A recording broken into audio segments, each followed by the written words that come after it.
When I met Jesus Christ, he was almost 10 years old,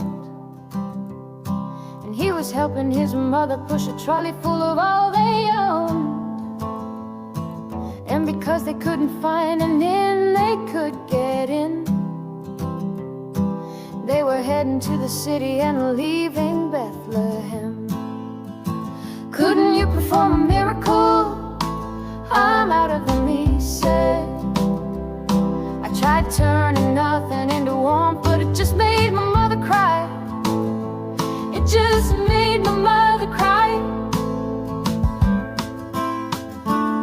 Mary Magdalene has become a man, and tonight he's old, and she has been riding my tram. Now it's late and she's trying to sleep beneath a poster for a bank. Your dreams are important to us as it bathes her face in gold. Come give us your natural gifts, we make wealth from toil. Come pretend for history's page that we're advancing Australia fair. Let's pretend that we're all advancing Australia fair.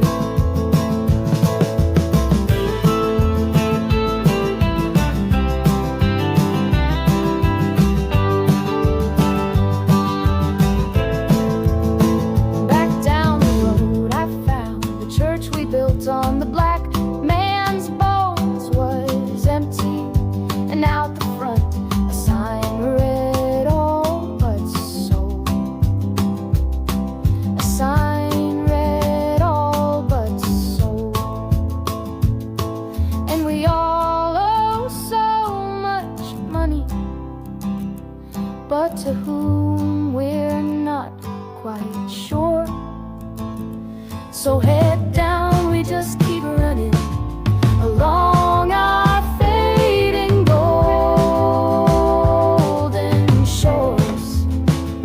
So head down, we just keep running along our fading golden shores. Come give us your natural gifts, we make wealth from toil. Come pretend for history's page that we're advancing Australia fair. Let's pretend that we're all advancing Australia fair.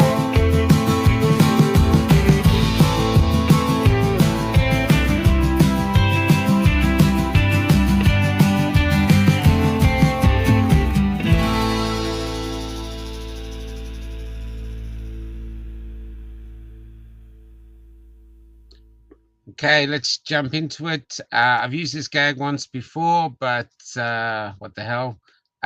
Basically, tonight we have on two anesthetists who've spent their life putting people to sleep, and tonight they're going to have another crack at waking us up. So without further ado, I'll just get on to one more thing. Let's bring on the Oost Hey, Michael. Hey, Freedom Family. and his partner in crime, Dr. Paix. Good evening, gentlemen. You're both looking fantastic. Obviously, the resistance, being in the resistance is working for both of you. And the show tonight is Dr. Paul wanted a show tonight to sort of basically get out a lot of things that he wants to talk about. And I thought, what better as a co-host to bring on than the Brucey, because Brucey's doing a great show on Monday with Mark, and I just thought maybe they could bounce off each other and stuff like this. And I'll sit here on the edge with me be, you know. Does everyone know what the day is? Yeah, well, I got these today. So we got these off Lakey today, and I drove to Bendigo to pick them up. And so that's this blue banded bee. It's not as anatomically correct, of course. And they, I I took them down to show the stand in the park at Bendigo. Beautiful people down there, and the women just loved them. So most of I think this is the last white one. And this is like, we're just looking, it's an experiment to try find a Christian fish, some symbol that people in the movement can wear that allows other people in the movement to recognize them, that might be non-confrontational. This is for the people that don't want to wear something like Hang Dan Andrews. They actually just want to wear something. So it's basically a gentler way of letting people know in code. And if someone comes up and goes, "You freedom person," go, "No, I'm just supporting bees, mate. Bees. No bees, no human." You know? Yes. So that's the idea behind the concept. So yeah, so we got this, and we got hoodie somewhere. Oh, here. Got a g'day, bro. G'day, bro. How you doing, bro? That looks like gangster. Gangster, yeah. Yeah, so it's going there. So but yeah, it's nice. And others are designing it. Dave O'Neggs is getting on board. Donna is getting on board, Robin, and they're going to design their own bee. So everyone's going to have their own bee as long as it's blue. And so yeah, so here we go. So shall we begin? First off, Brucey, welcome to Sunday night. Congratulations on your show. I actually really enjoyed, even though the marathons, you actually are doing something unique and lovely. I think it's exceptional. So congratulations on you and Mark for that. How have you been, brother? Look, it's all good. And you know what? When we started that show, we thought we might do 10 or 20 and see what happened. And to start with, like, we struggled, thought maybe we'll aim for 40 minutes to an hour. Now we're cranking out 2.5 hours every time. And all I'm doing is just collecting stories during the week and commenting on them. And like, we're into what, I think 68 or 69 episodes now. And it just keeps rolling. It's the same every week. The lies keep coming. And the stories need decoding every time. Yeah. Actually, I'll be in touch with Mark about the bees, because it could help get some. We need some income stream. So that's another thing with the merch. But yeah, no, you guys are great. And a big call out also to Jason, who has Jason Olborn, who's joined us. So he does 5 nights a week now. He's going to do from 6 to 6:30, but he does more serious news thing. It does clash with yours a bit, but you're on a different program, so that's okay. But good on him for doing that. And yourself, Dr. Oost, how you doing with your rose-colored glasses? No, I'm good. No, I've been enjoying the Jason's content. I think between Dr. Paix and Jason, you get a different update on the news. Yeah. And you want to know what's going on. Look, I thought, seeing I've got Brucey here, I get a comment on this New York Times posted. I reposted from Twitter. Now, can you see that all right? It says, New York Times, donor organs are too rare. We need a new definition of death. Yeah. And this has been really the word now unalive. Have you noticed that? The media now often, they don't use the word death, and government officials now use the word unalive. So I wonder if that's in connection with this. Yeah. Well, it's really worrying, because it also comes in a time frame where we've just had this release from RFK's HHS talking about systemic disregard for the sanctity of life, and he gives examples of people who have been not sufficiently unalive, perhaps. What do you think, Brucey? What's your take on? Yeah, look, this has been a big story during the last week or 10 days, and Christopher Martinson's covered it extensively on his program, Peak Prosperity. And I know, Paul, you every now and then do get a mention on Peak Prosperity, so congratulations there. And obviously, in both of our careers, we would have been involved with organ procurement. And I've certainly, 10, 20, 30 times, I've been the anaesthetist during an organ harvest. And we know that we do get sympathetic responses to surgery. So even if you are deemed as dead, we get tachycardia and hypertension and other things we've got to manage during the surgery. Although, I've had questions about organ transplants for a while, but not based on this question being, are you really dead? What my concern's been in the past is if you're doing a major transplant, it is an enormous undertaking. If you do a liver transplant, which Flinders Medical Centre in South Australia, where I worked, was a centre for that, it is an enormous undertaking. You get a team of 20 or 30 people tied up all day, half the night and all day doing that. So in terms of theatre hours, man hours, you're talking about 100 or more surgical hours that are being devoted to that.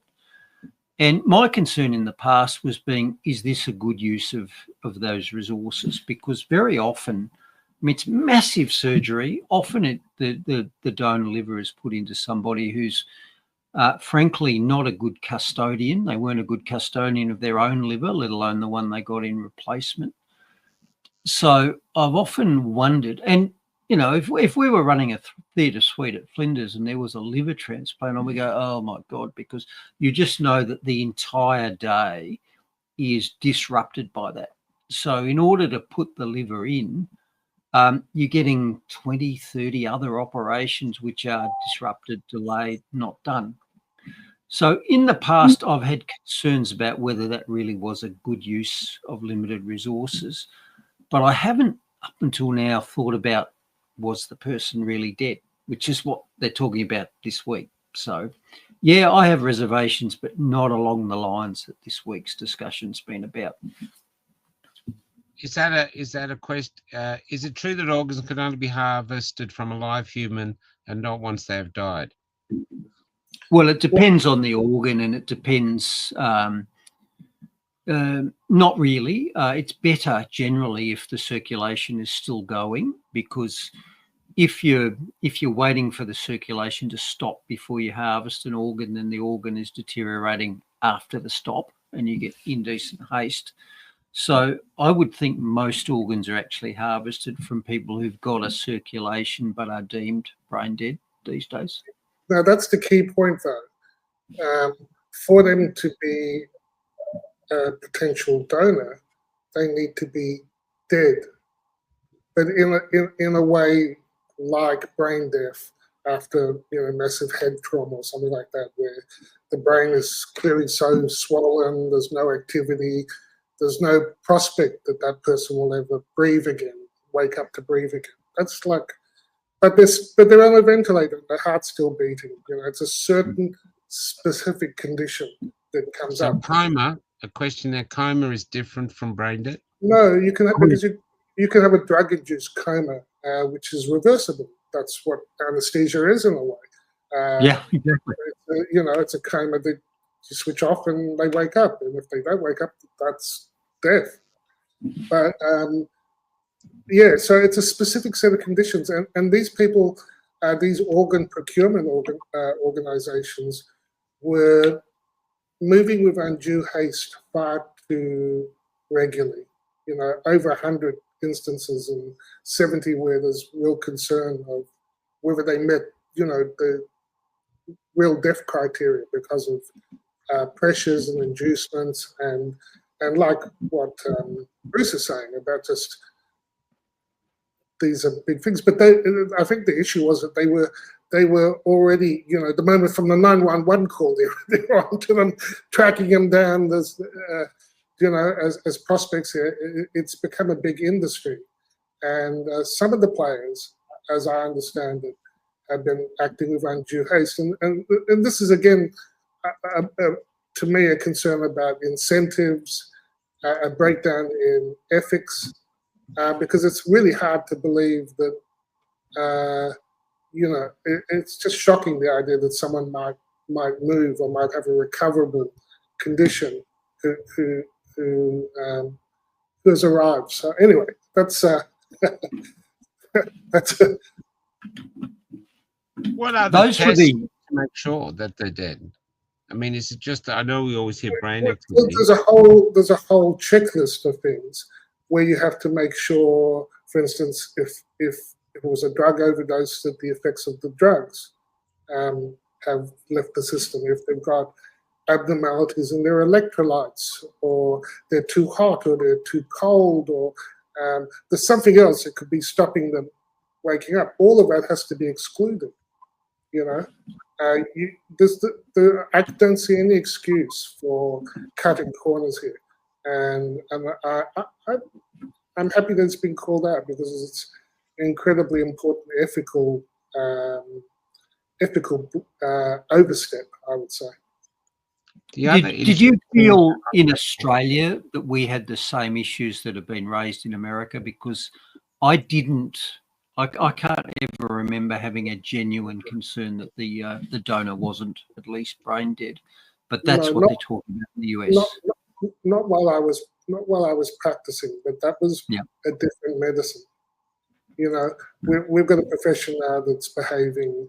You know, they were talking about using sedation to induce COVID vaccination, because hesitancy was a mental illness. That's why issues around consent. I lost trust in their ability to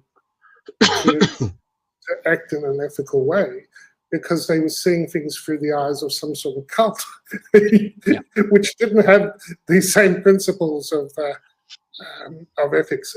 Maybe I'm overstating it, but like I say, I don't know how it's changed. But you're right. At the time, I always worried. Frankly, you always worry, because you have to take it on the basis of all these other assessments that they've been honestly done. But no, honestly, I didn't.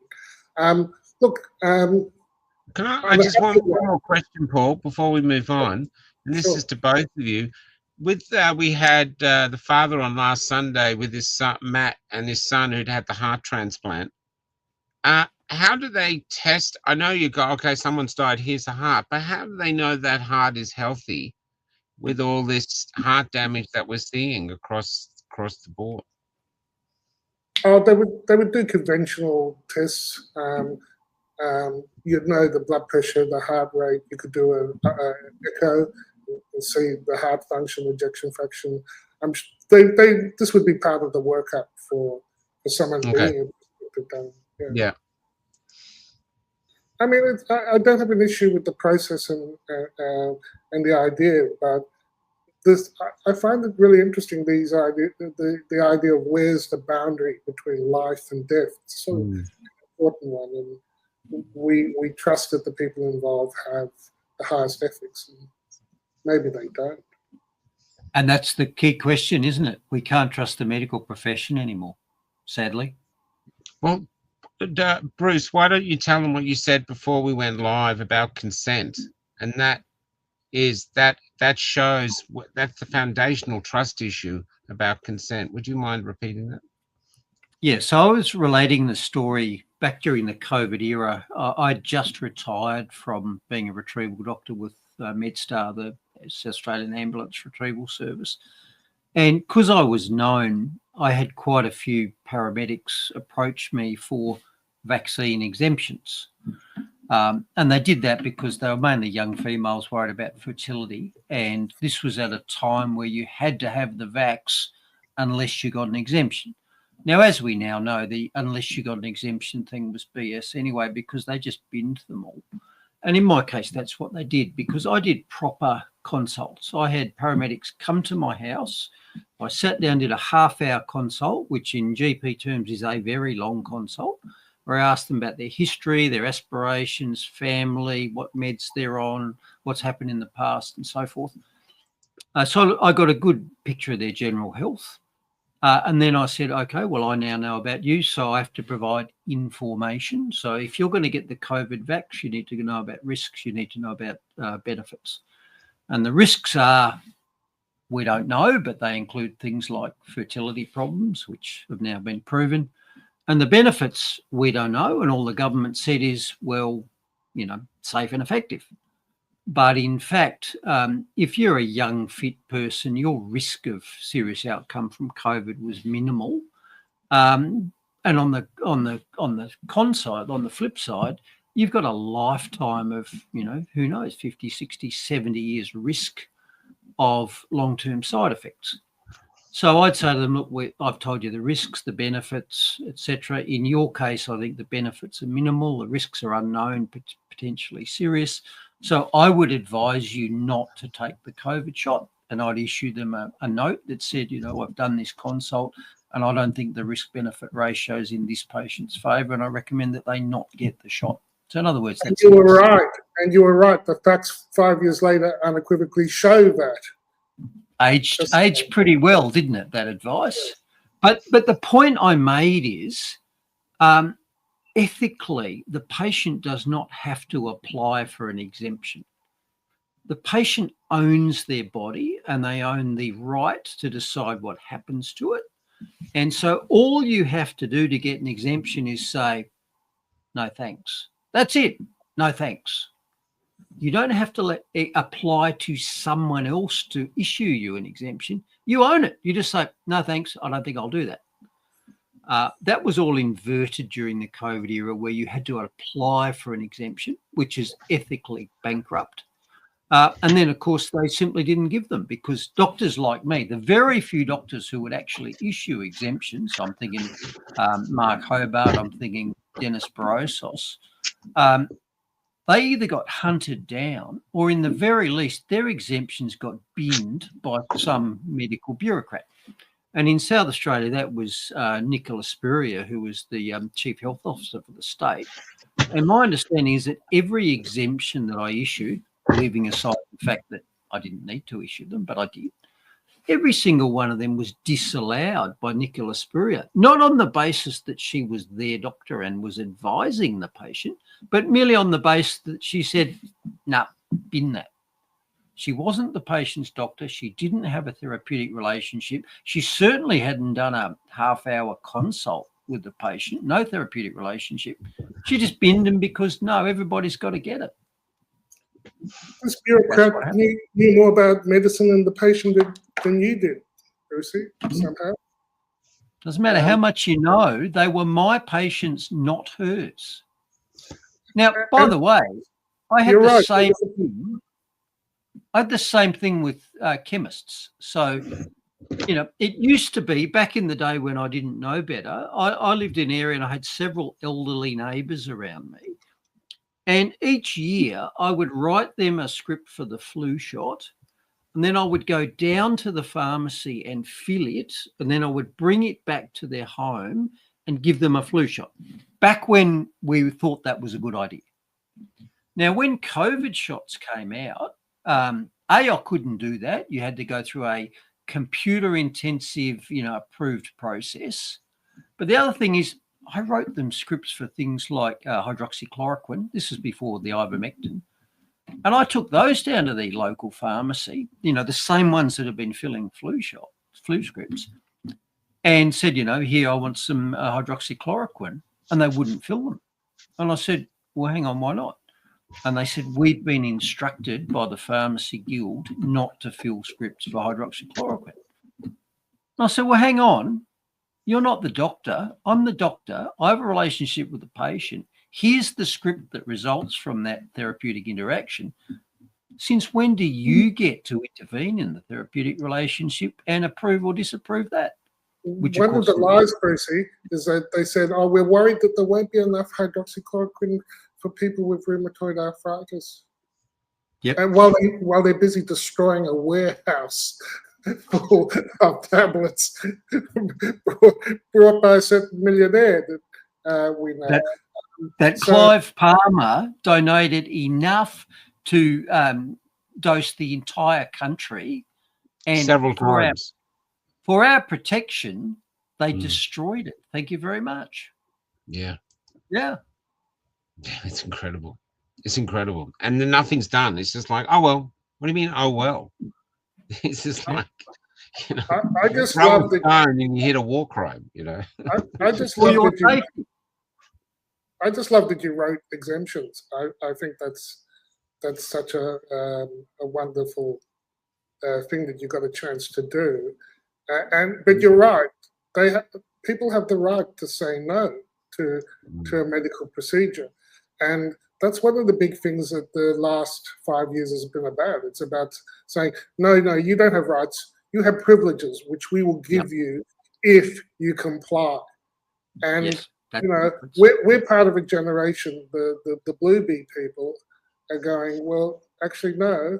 We were born with inalienable rights, and informed consent includes no, thank you, or worse, if they keep insisting. So it's important. I met a guy the other day, Paul, who he was at my bus. We were at a town called Eden, and we had the night camp, and I have to thank us for our work. He took 2 shots because he had this new business set up and all these other things that he did. But he said, I didn't want it. And he's had a few adverse reactions, including he thinks he might be going blind. But what really burns him up, and he can't get past it, is that he feels violated. He said, the government forced me to take something and I did not want to take it. And it's still eating away at him. And I wonder how many other people out there are the same. It's just eating away. He was violated. It's actually a medical rape. It's a violation. He was raped. Yeah, absolutely. Medical he rape. was raped. That's right. Yeah. Exactly. Well, that's what I said to him, and he actually went, "Yeah, actually, you're right." And he was tearing up. And he's a big man, but that's how he was feeling. Yeah. If you look at the consent process, bearing in mind what I said, which is that the patient owns the yes/no right. Okay, they don't have to apply for it; they own it. They say yes or no. And the whole process of informed consent says that the provider, me, has to inform the patient. So if I'm proposing a treatment, I have to tell them what are the risks, what are the benefits, what are the alternatives. So what are the risks? Well, they denied all the risks. They just said it's safe. So we couldn't tell them the risks. What are the benefits? Well, they lied about those. They said it's effective. And what are the alternatives? Vitamin D, hydroxychloroquine, ivermectin. They just extinguished them. You weren't allowed to even talk about those. And I got the APRA letter. Paul, you would have got the APRA letter. So what that means is that every single person who took the COVID shot in Australia was not capable of giving informed consent because none of those 3 tick boxes were adequately addressed. So every single person who took the shot did not consent by definition, which means every person who got it was raped and every person who administered it committed assault, every single one. And we've got, 20 million Australians in that basket? The entire country has got PTSD over this. All of them. Yeah, they should do. They should do. On both sides, Yeah, I see that a lot, Bruce, in the interviews from both sides. The funny thing today, before we go on and get back to Paul's presentation, is I met a teacher today, Tony. I won't say where he's from, but he's finally got his job back. He's an unvaccinated teacher, but he said not only are so many of the kids sick and so many of the teachers constantly sick, but there's all these group of teachers who had false passports to keep their jobs. And now they're in a dilemma because they're not getting sick. So the thing to know whether you took the vaccine or not is whether you're sick. If you're sick, that's all the time. That's evidence that you took the vaccination. But if you're healthy, that you sure you took the vaccination? I mean, it's for your safe and effective. It's for your health. Yeah. You sure you took it? Because you look pretty healthy to me. You're looking good, so it doesn't look like you did. Michael, during the early stages of the vaccine roll-up, I actually went to half a dozen or more pharmacies attempting to obtain a fraudulent vaccine certificate. And I didn't do it for myself, I did it for my children. So you'd go into the chemist, they'd give you a form to fill out, then they'd put you in a little, the vax room in the chemist. And you'd get in there and I'd say, listen, I'm going to be straight with you. I don't want to be here. I think this is bad. I'm only here under coercion. I think this is bad for me. But what I need is a certificate that says I had it so I can keep my job. And probably half a dozen pharmacists I said that to. None of them would come at it. They all went, oh, no, it's a good thing. It's a good thing. I said, it's not the point. I'm telling you, I'm here under coercion. That violates the Nuremberg Code. Do you understand that every single person you're jabbing under coercion cannot give consent? But I couldn't convince any of them. And look, I didn't try super hard, but it would have been half a dozen. And reason I was doing that, I was trying to find out if it was possible and therefore, get them for my kids. Now, in the end, my kids... It shows your bravery, Brucey, because just the act of sitting in that thing, people, they just got, before they know it, they've jabbed you. They had so little, you were lucky. You were playing Russian roulette 6 times with these jab-happy pharmacists. This is what happened with Doc Malik. He just went in there, he had the same intention. Before he knew it, hey, fuck it. Stabbed him. These guys were maniacs.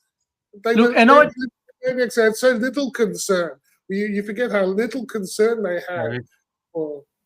And I mentally thought about that, and I thought, as you know, I ended up in jail because of my wrong think. And people ask me, well, what are you going to do if ever you're in the position where they're going to actually hold you down and do it? And I said, okay, well, I'm going to be smart about it. So they get in the room and I'm going to say, oh, all right, give me the pen, I'll sign. And you know what I'm then going to do? I'm going to bury that pen up to the hilt in the eyeball of whoever is forcing me to do that. Because you're attacking me. That's a threat on my life. And you know what? I'm going to defend myself. And tell you what, if 10 people in Australia did that, then all of these do-gooder vaccinators, they would have had a second thought about it. Just like Solzhenitsyn's, in his famous story, how we burned in the camps, why the hell didn't we resist is basically what he said. That's what he said. If a few of us had hidden under the stairs with hammers such that all of the agents of the state had to wonder, okay, am I going home tonight or not? You only need a few of them. And suddenly all the people just following orders start to have second thoughts. Yeah. That happened today. Apparently, I heard that they're trying to bring this transmission electrical lines down through Victoria from the Snowy Mountain scheme. And there's a lot of pushback. And they've actually told the workers who are doing it, you are allowed to walk onto these people's property. You don't need permission. But the farmers still have their guns. And apparently they've got teams where they say they're coming to my farm and all the tractors from local farmers turn up. So there's real resistance out there and they're struggling to do it. They can't find the workers brave enough to go on to a farm. And so that's exactly what Solzhenitsyn is saying. A little bit of pushback and the government is not going to, and the government's not going to find the people brave enough to do it. And the same with the local cops. The cops are going, these are our people. We don't want to become oppressors for our people. So it's really, really interesting. There is pushback around the country. And so, it's absolutely correct with your point, Bruce. Yeah. Bit of friction. Yeah. Become a bit ungovernable by being non-compliant. You're talking about being ungovernable. Well, when they're trying to do things which are beyond the pale, then it's a responsibility to be ungovernable. Yeah. And Paul, I've got a book on my shelf here. It's called something along the lines of, famous last stands. Why do men fight when all is lost? And basically it says, because it sets a signal, whoever it is that's prepared, if you're prepared to say, I die on this hill, you might die on this hill, but you know what? It sends a signal that echoes through time. It makes the friction of doing the same thing to someone else much more difficult. And, I've stated up front, I've had my life. I'm 61 years old. I've done everything and more that I wanted in my life. And all I'm trying to do is to gift a future to my children. And, if me dying on that hill is part of it, fine. I've already achieved everything I wanted. No worries. Well, Bruce, that was what happened on the shrine. They were going, look, go over that way, guys. You'll go home. We won't follow you. We won't find you. Just go. And we were saying that, no, they'll arrest us there anyway. They'll come home and arrest us and no one will know you're here. If we get arrested here on the steps of the shrine, it'll send a signal out to the world. Look what's happening to Australia. They're actually doing this. And it did. It did. It did. So we were prepared to stay there. We got our heads beaten in, but those injuries are long gone. But the damage from what they did on the shrine still reverberates through the community. All those pictures are, you know, that grandmother being knocked on her back while the next 3 coppers sprayed her in the face. That's part of history. Zoe Bueller, you know, 4'10", being arrested for Facebook posts. That's part of history. That's not extinguishable. You know, these were all little Tiananmen squares, all of them. Yes. That's true. Yeah, Michael interviewed her, didn't you? I've interviewed Mary. Yeah. I've had a big chat with her. Yeah. So and she said, I'll never forget it, because I asked her. I said, "Is the reason you didn't run away because she had the Australian flag on as a cape, and the cops were coming towards her?" I said, "Is the reason you didn't run away because you took it for granted that Australian police officers wouldn't hurt an old lady?" And she said, "Yeah, that's exactly what I thought." And then they came up and brutalized her. I mean, you make that in black and white, you can fit that into Schindler's List. It fits. And these are Victorian cops who have not been penalized. They haven't been charged. And I actually saw the guy that did it on the streets of Melbourne. There was some other thing going on, and he was there pushing his weight around, this weirdo looking guy. So he hasn't been penalized at all. We also met a guy recently who told us that his mate was an unvaccinated unvaccinated bus driver. And I've got this from 2 sources now, because one of these bus drivers used to contact me. So in the lockdowns, in the marches, the police used to go around in Greyhound, 2 or 3 Greyhound buses, like those sort of buses. They'd watch us on Telegram to find out where we were, and then they'd swoop in to be there before trying to stop the protest before it started. But he said, this driver said, and so did this other driver who used to contact me. That was a woman. She was terrified. She used to say, they're on the bus. They've got this sort of sergeant walking down the front saying, "We're going to crack some skulls. I want to see skulls cracked," firing them up to be hugely aggressive to us. And most of us were older people. A lot of them were grandmothers. So they're firing these young coppers up to brutalize their own people because they had questions about taking an untested bioweapon, you know? Yeah. And that will have damaged some of those police. Same way as a huge number of soldiers who went to Afghanistan and Iraq and Vietnam, for all I know, have come back and have committed suicide. In fact, more Australians died of suicide amongst returned veterans from Iraq and Afghanistan than died in the wars. Now, that's because they were damaged by what they saw and what they did. And I rather suspect that's true in police forces as well. You look across Australia, they've got recruiting problems, retention problems. You've got people retiring early. People don't want to go into the forces. You know, they might have thought they were setting an example. You know what they were, and it may not have been the example that they were hoping for. I mean, look what they did to me. You know, I got multiple police visits. I ended up in jail, and you know what? I'm stronger. Nobody comes up to me and says I'm a bad person because that happened. They all go, "Wow, look at the overreach." You know, I was an example, all right, but not the one they wanted. There's a Dr. Thomas Binder who early on, he's an internist, I think Switzerland or Germany, and he had the anti-terror police come in force to knock down his door, arrest him, and they put him in a mental asylum. Yes. And they used the diagnosis of COVID insanity because he was speaking the truth, which and they drugged him. They drugged him in an insane asylum for a while, and then eventually they said, "Okay, now you can go back and talk." But you know, kudos to him, because it's if nothing else, it's a great story, but scary as shit. You know. That these things are going on. Just so people know, I didn't kill myself. Yes. Neither did So I.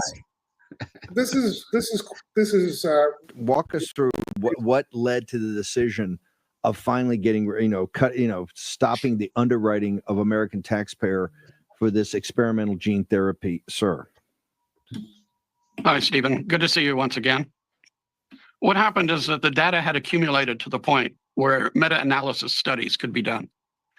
These are very comprehensive analysis, and it virtually came back consistently that there was no benefit to risk ratio for taking a messenger RNA vaccine.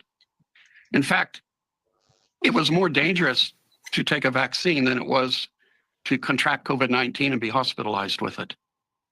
Now, we're now in 2022 that this data started to come out. The side effects for this essentially gene therapy was so enormous and progressive, it was difficult to fathom. And then finally, so you could remember, I told the medical council back in 2021 when they wanted to pull my license, you're calling it a vaccine, but in fact, it's probably described as a gene therapy that you're basically trying to mandate on the whole world. Now, you flash forward 4 years. a few months ago, some of the detailed biochemistry studies started to appear in the literature. And the sudden flood of messenger RNA, it appears irrespective of what the messenger RNA insert is coding for. Just the sheer amount of number of millions of molecules of messenger RNA entering the cell is creating biochemical havoc. It's disrupting protein metabolism. It's interfering with tumor suppressor genes. It's damaging the mitochondria, the powerhouses of the cell. It had to be stopped. Yeah, it had to be stopped. Now, so far, they've only stopped the funding on $500 million worth of BARDA funding. They're going to shift it to something else because they're agreeing that this approach doesn't work for respiratory illnesses, So, that's quite a weird thing. Why don't we keep going? Doesn't matter whether it worked.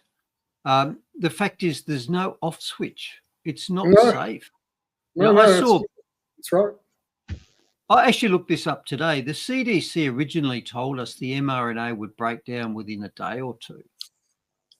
Today, Peter McCullough was saying they're still finding it nearly 4 years later. Yeah, that's right. I saw that. And that's a real worry for the suggestion that integration is taken.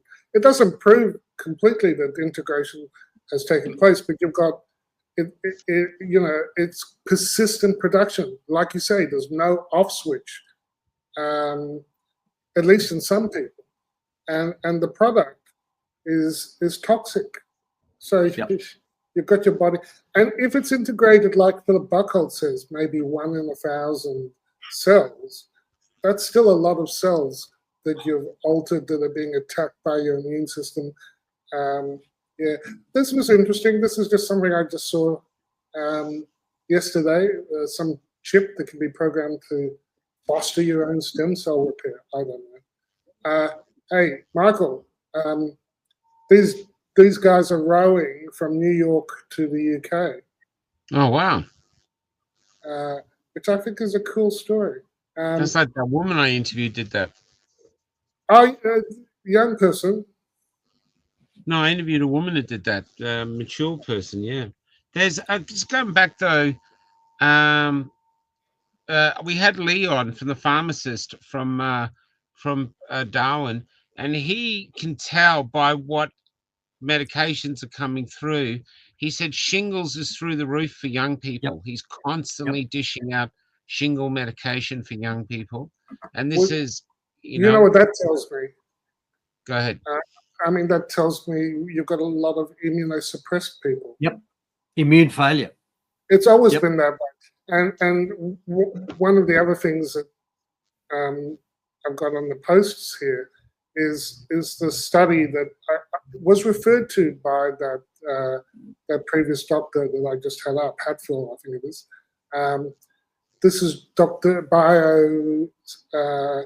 Neo 7 Bioscience and Dr. John Cantizano.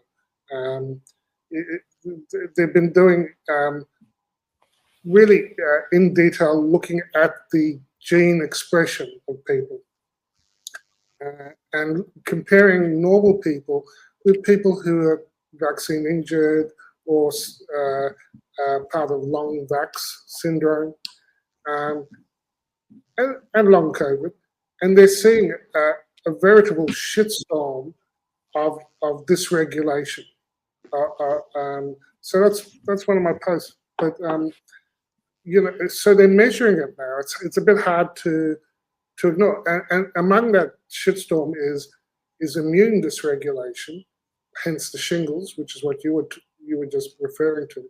But also cancer, because you need things like your P53 guardian of the genome working to suppress cancers.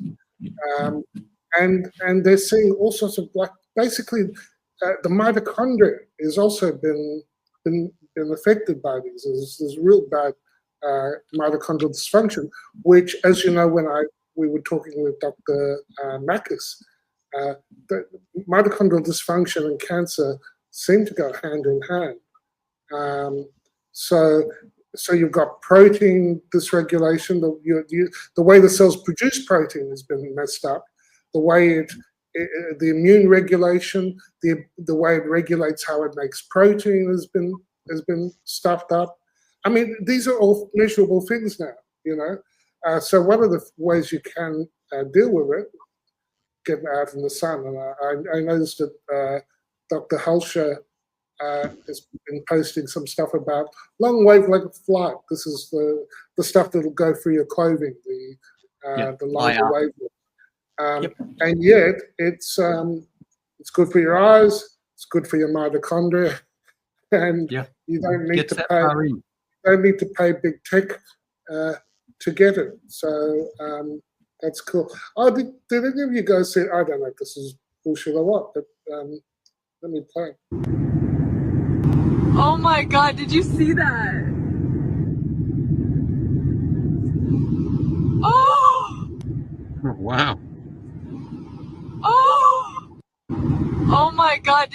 I don't know what's going on. It's crazy out there at the moment. I was talking to two guys today, two farmers from Bendigo. They've been seeing this sort of like triangle thing near their properties. They haven't seen it for a month or so, but they said it was turning up and just hanging in the air for ages. Loads of people said there's lots of strange stuff happening. Isn't there supposed to be an alien mothership heading our way? Well, Bruce, have you heard about that? Hold on, I'll get this on. Well, there's more stuff. So we've already talked about JFK cancelling. We've already talked about his kicking out the tyrannical. Now, after Brucey's background on informed consent and what it should be, you can sort of take a bit of solace that AAP, the American Academy of Pediatrics, and the AMA, and certainly 6 others they were moved aside. I think that's good. Do you know how we talked about personality changes with Dr. Makis? I saw this today. Yep. Yeah, this is quite interesting. It was at the. This is posted. Can we make it bigger? Sorry, can I make it bigger? Make it bigger just so we can see the. Okay, that's about it. Oh yeah. Okay. I don't think I can make it much bigger, but basically conscientiousness on the left, and you can see that's going down. That'll be good for the workforce. I bet you that the robots will be more conscientious. Neuroticism, and the red line is the younger, 16 to 39. The blue group is the 60 plus. So, and you can see neuroticism is just shooting up there on the, especially among the younger age cohorts. Agreeableness is plummeting, and extroversion is plummeting. So, Yep. What's extroversion? being outgoing. Outgoing. Wow, Now, that's if really you interesting. let's look at the probable root cause of this. So Yeah. we had 2 or 3 years of mass fear, mass suspicion. The next person next to you could kill you or kill grandma. And Paul, you and I, Michael, we're like, what, 50, 60 years old. So we lost 2 or 3 years of our life, but they weren't the formative years. Now, No. take that back to the kids, the early teenagers, the middle teenagers. We destroyed some critically important years for them, so that they didn't go to their school formals, they didn't socialise, they got locked up in a climate of fear and suspicion at a formative time of their life. And we're now told that mental health is exploding in this group. So basically, all the teenagers in the world now have government-induced PTSD over this. And if you want to know how important that is, think about the late Queen Elizabeth. Now, reportedly, she used to go around the palace turning off lights all the time. She's worth billions, but she used to go around turning the lights off. Now, I don't think that's because she was worried about the electricity bill. I think that's because she was a teenager during the Blitz, where if you showed a crack of light, the government said that the Germans were going to kill you with a bomb. So I think that she was imprinted as a 17-year-old with that, and that carried forth. What, she died at 96 or something? So throughout her entire life, she was imprinted by that fear, consciously or subconsciously. Well, same for every kid. No wonder they're all neurotic. They're worried that they're going to get sick from something. No wonder they're disagreeable. They're blaming everyone else for threatening them. No wonder they've all been damaged by this. Now, cue what the government's is going to roll out. Some program to put another 20 psychologists in schools or something. But they've damaged every single person in the country, but particularly young people have been damaged the worst. And of course, add to that the economic damage, the vast amounts of money that will feed up Bruce, the war. isn't that the purpose of war? Yeah, of course it is. To damage, to poison, to disarm, to make vulnerable. Make vulnerable, yeah. I mean, one of the things that insights I had about 4 years ago was that we were in war. This was a time of war.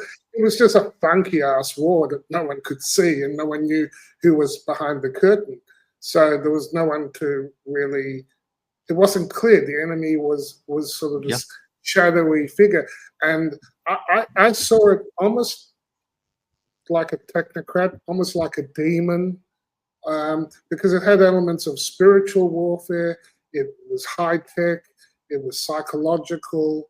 Cultural terrorism. Someone said to me the other day, and I thought that's exactly cultural terrorism. It was like it was suddenly dobbing each other in became a national pastime, which basically decries everything that we were before that time. Well, that's a communist state, isn't it? We became a communist state.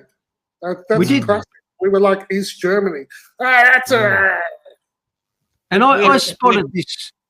I spotted this very early, and I listed the elements. So for a start, we had a 3-star general, Lieutenant General Fruin, running the COVID response. Yeah, that's right. Do you need any more proof that this was a military campaign? What else do we have? We had closed borders.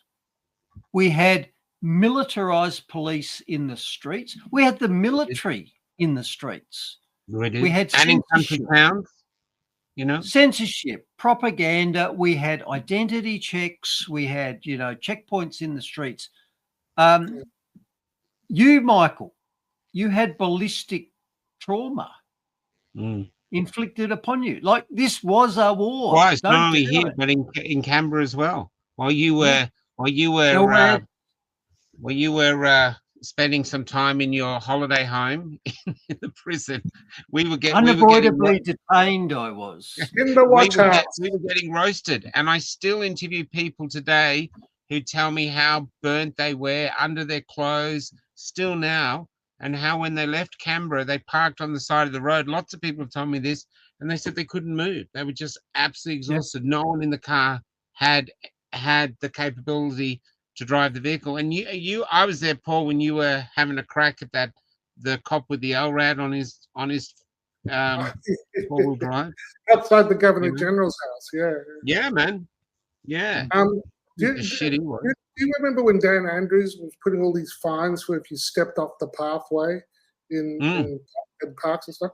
Are they enforcing that in Victoria now? I haven't heard they passed the law, but I haven't heard that they're enforcing it though. What I have heard is, like in Queensland, you're not supposed to climb Mount Warning.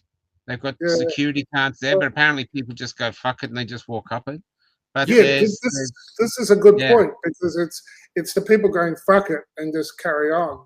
But this guy in Canada, they're facing the same thing at the moment now in Canada. So let me show you this guy. $24,000. Yep. Hey everybody, Jeff Evely here, out in Nova Scotia on Mountain Road in Coxheath. And as you can see behind me, this is the woods. But over here, this is not the woods. This is the Department of Natural Resources, where the conservation officers work, who issue $25,000 fines for going in the woods. Not bad. I'm Jeff Evely. I called earlier. Evely? Yeah, Evely. I spoke to somebody earlier. Yep. About the woods ban. Yep. And I understand that you guys issue $25,000 fines right now for anybody who goes in. Yep. Okay. I'm going to go in the woods over here. Yeah. I don't want to make any trouble for you guys. Okay. I took this to court the last time they did it. They said I didn't have standing because I wasn't fined, so there was no money involved. Okay. So I want to challenge this That old order chestnut. in court, and the only way for me to do that is to get the fine. So I'm not trying to make trouble for you guys. Okay. I just want a piece of Tim Houston, and I want to be as accommodating and nice as I can be. I'm just going to, because of the precedent-centered nature. Out back here. So he wants to set a freeze. Double my fine to $50,000. They doubled his Go in. I'm going to walk down here and go into these woods.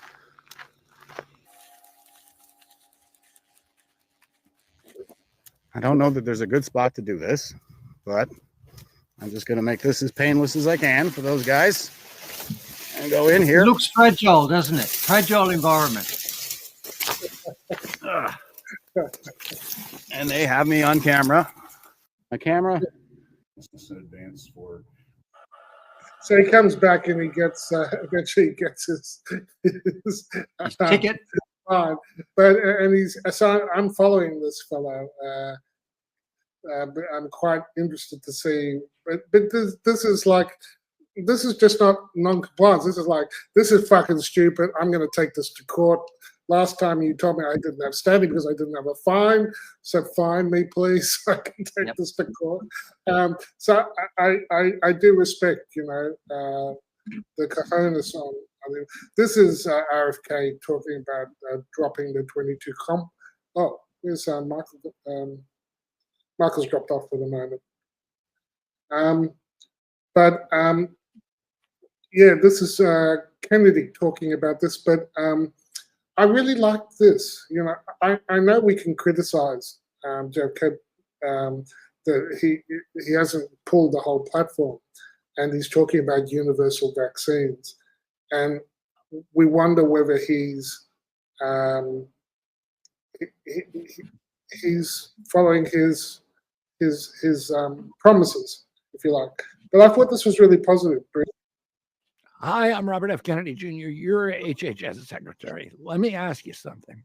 Should doctors make decisions based upon what's best for their patients or based upon what makes them the most money? It's not a tough question, but we've inherited a healthcare system that constantly pushes doctors toward the latter. It rewards certain treatments, not because they're better for the patient, but because someone profits. Take what happened during COVID. Hospitals were paid to report staff vaccination rates. Those numbers were fed into the National Healthcare Safety Network, then published on the CDC website to shame any hospital that refused to become an enforcer of federal vaccine mandates. Today, I'm proud to announce we've eliminated that policy by repealing a dangerous Biden-era provision in the CMS inpatient payment rule. And we're not stopping there. We're scanning every corner of the healthcare system for hidden incentives that corrupt medical judgment. What we're finding is alarming. Doctors are being paid to vaccinate, not to evaluate. They're pressured to follow the money, not the science.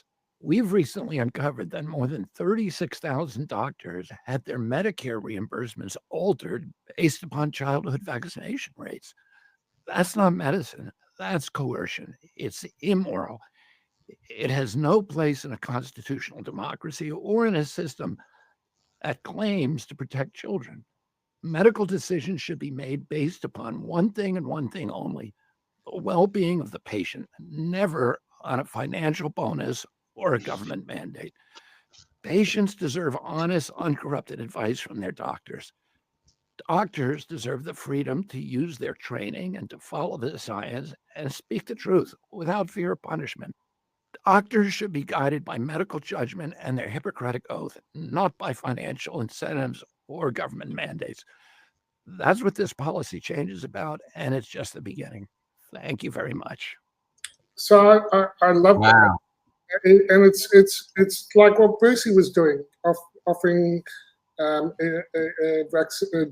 synthetic gene therapy exemptions for people who didn't really want to consent to it. And so it's I for all the concerns I have still about the pace and pulling things, I do love this focus on removing conflicts of interest.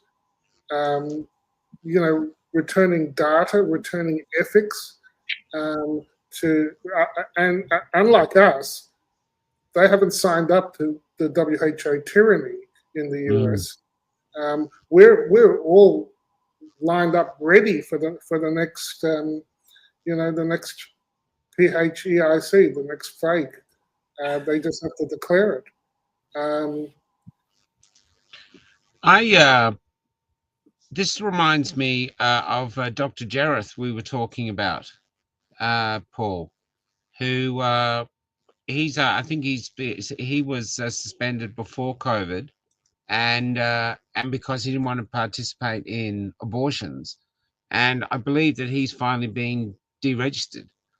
They've gone the whole hog. I've been reaching out to him, talking to him. Hopefully, get him on and do an in-person interview. But basically, you're saying this man of conscience can't be a doctor in Australia now. Yeah, exactly. It's really. I mean, in America we had Dr. Moore, who was giving vaccine certificates and injecting saline. Not in the absence of, this is with the patient's knowledge. This is what Bruce was talking about. Look, I don't want it. I don't want this concoction, but I need to work. I need the paper. And I think that thanks to people on social media saying, hang on, this guy's a hero. Yep. You came in and you had executive orders saying that you were going to get rid of the lawfare, the Biden-era lawfare against, doctors following their Hippocratic oath, and they let go. And they let go of. So I don't know though. In Australia, I worry about Mark Hobart and our friends. Yes, thanks, Valerie. And Miley Trin, who had the audacity. She's in the tribunal tomorrow, I believe. She's giving closing statements in the tribunal tomorrow. But if we've got members of the tribunal who are still effectively captured by this cult of safe and effective, and the government is the single source of truth, and the WHO must be obeyed at all times. I don't know. It remains to be seen whether she can get any sort of justice, especially in the tribunal system. I hope to be there tomorrow when she issues her closing statement. Yeah. Did I play? I played Hatfield, didn't I? It's interesting, how we got here. We've actually after 5 years, even though, I work with, I interact with the freedom community, which is all over the place, and so, and I really admire our tribe, but a lot of the reason Australia is lost, and I've been ranting about this today, is our identity has been stolen because of silence. When they say evil prospers when good people do nothing, now this is the absolute evidence of that. There has been good people doing a lot, but not enough. The majority have just stayed silent, and so this has happened. These unacceptable things. I mean, we've got the government now paying people for late-term abortions, $4,500, for late-term abortions. We've got this other retard who is fighting for the right to access women's spaces, even though he's clearly a man, will always be a man. It's just nonsense. They're basically saying in this new society, you have to lie. If you want to participate, you want a good job, you want to get ahead, you've got to lie, lie, lie. Leave the truth behind, which is what the Australia you love used to be, and just lie. Yes, Bruce here can be a Bruce. If you want to be a woman, just say you're a woman, Bruce, and we have to accept you as a woman right now. I mean, every time I look at you, I just think, God, he's kind of cute. But that's it. All of us could be that. I mean, it's ridiculous. It's an insult to our mothers, our grandmothers, and every other woman that's gone to bring us here. It is so disgustingly ridiculous. Michael, I think we're winning on that sort of front. More people are talking, but they have to keep going. Stop. The idea of go woke, go broke, DEI equals DIE. I think those ideas are well understood now, and you had that model in America Sweeney and American Eagle, and I've got good genes. Just watching all the rainbow-colored cultists, just their heads explode. It was beautiful. I mean, some really good things are happening at the moment, but at the same time, can I talk about that for a sec from an artistic point of view? I'll wait to finish, Paul, and finish. You finish now. Go. Just to finish. It's happening at the same time, though, that they're moving ahead with their digital ID and their central bank digital currencies and their control grid. But carry on. What I was going to say, look at that from a photographer's point of view. You finally get a gig. Oh, my God. I'm going to be photographing for Vogue or one of these big magazines. My God. Can you imagine the beautiful women I'm going to photograph? And you turn up and you're photographing a pregnant man, and you've got to make them look good. And you feel like saying, I've already got a camera. God couldn't make this person look good. What do you want me to do? I mean, it's just so unholy. But they're fighting to give us a new identity. That's what they're doing. They're saying this is how the world works now. There was even this fashion parade with all these rich celebrities all wearing these completely bizarre looking costumes, and they're all saying, look at this, and then they're looking like toasters and all sorts of shit. And you realize this is the Hunger Games. This is the Hunger Games. Here's the elite with all their, they fucked up. Jaguars starving, going, I've got people, people living under bridges, and we have homeless people watching this show. I don't want to say who, but they got in contact with me and say, we're homeless. We actually watch it now from tents. Australians, hardworking Australians. And And there's these, this is what they're trying to do. This is a part of the war that we are deep in. I actually believe we're still deep in a war, but it's like Sun Tzu says, the war where most of your enemy doesn't even know they're at war, and that's the apathetic mob. Doesn't even realize everything they love is under attack. Sorry. All right. Brucey, any? I was going to put up a clip of Richard Werner and segue into perhaps money and Bitcoin sort of stuff. Should we talk about that? I love my Bitcoin. Now, a preamble. I've never talked with Richard Werner, but we've followed each other on X for a few years, and he is brilliant. He's just, bottom line, he's brilliant. He could have been. He was groomed to be one of the top slots of the corporation, of the global control grid. He was invited to be one of the WEF World Youth Global Leaders, and they had to disrupt the program and rename it after him because he broke the mold. And he continues to break the mold by telling the truth. So I'm really happy that he got to speak on Tucker Carlson. And unlike Steve Keen, although there's a bit of overlap perhaps, but he explains that banks create money. And this money creation is central to, it's not what people think, the fractional reserve, idea of fractional loaning, or most people think their money comes from the government, from their central bank. No, it's created when you sign on the credit contract, whether it's a consumer loan or a mortgage. When you sign, I agree to pay you this $1 million plus interest for the next 30 years.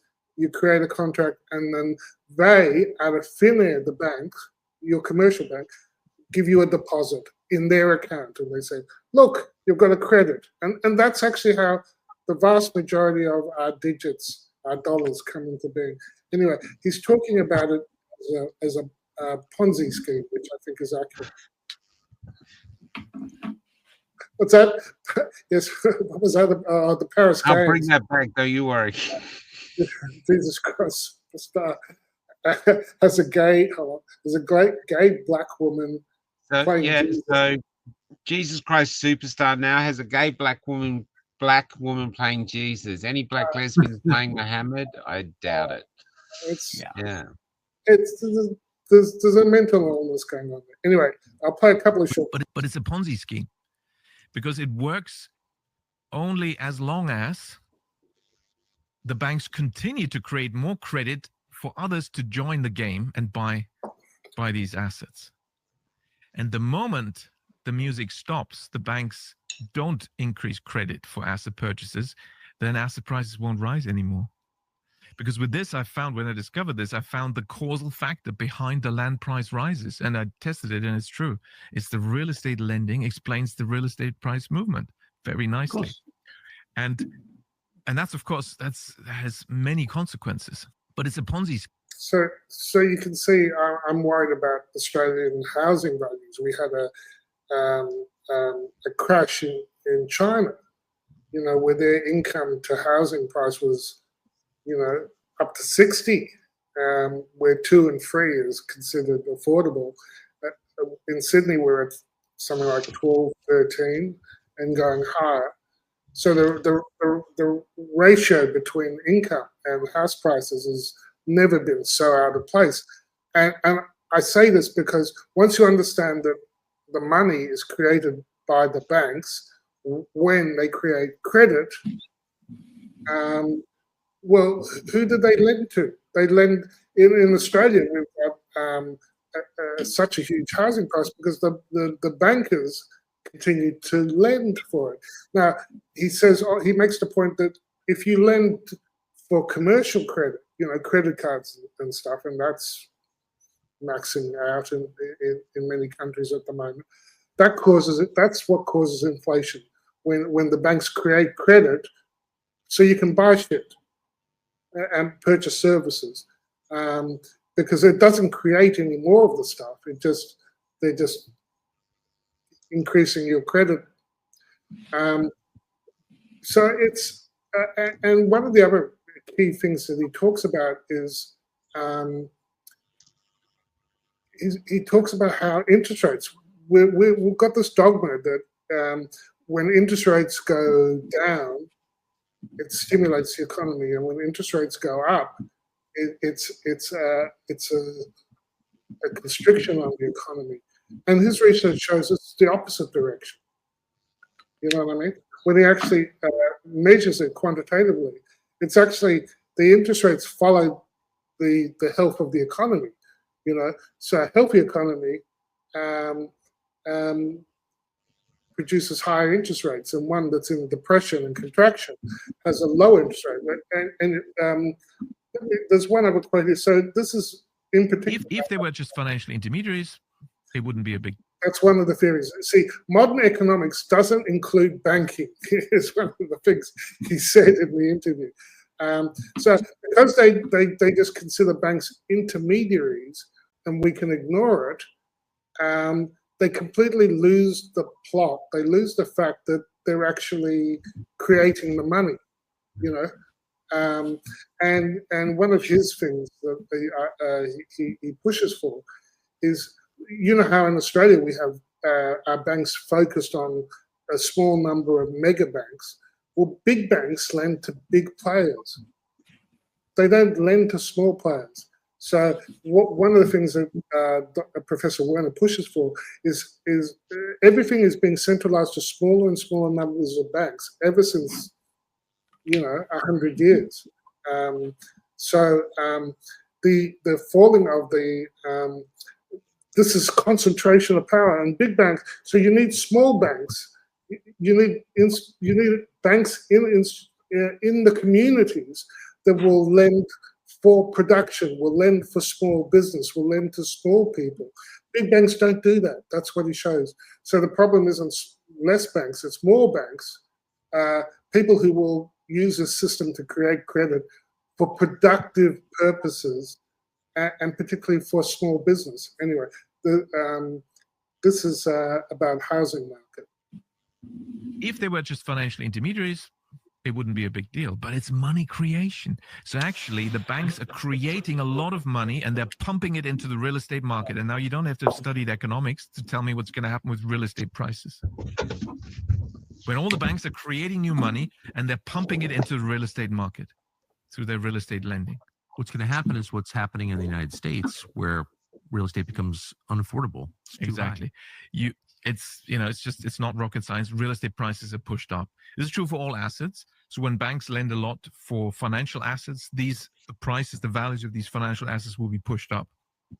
If they were just financial intermediaries, it wouldn't be a big deal, but it's money creation. So actually the banks are creating a lot of money and they're pumping it into the real estate market. And now you don't have to have studied economics to tell me what's going to happen with real estate prices.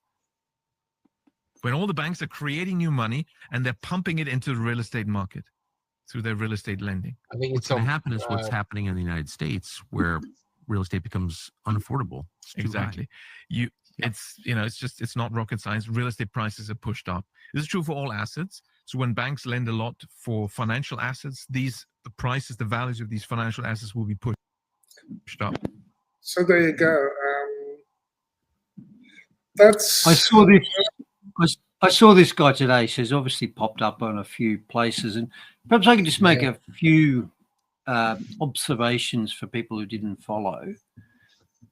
First off is, what is money? So if you go back in history, money was a real thing. It was a commodity and it had value. And so if you had a fish, you had value. If you had money, you had value.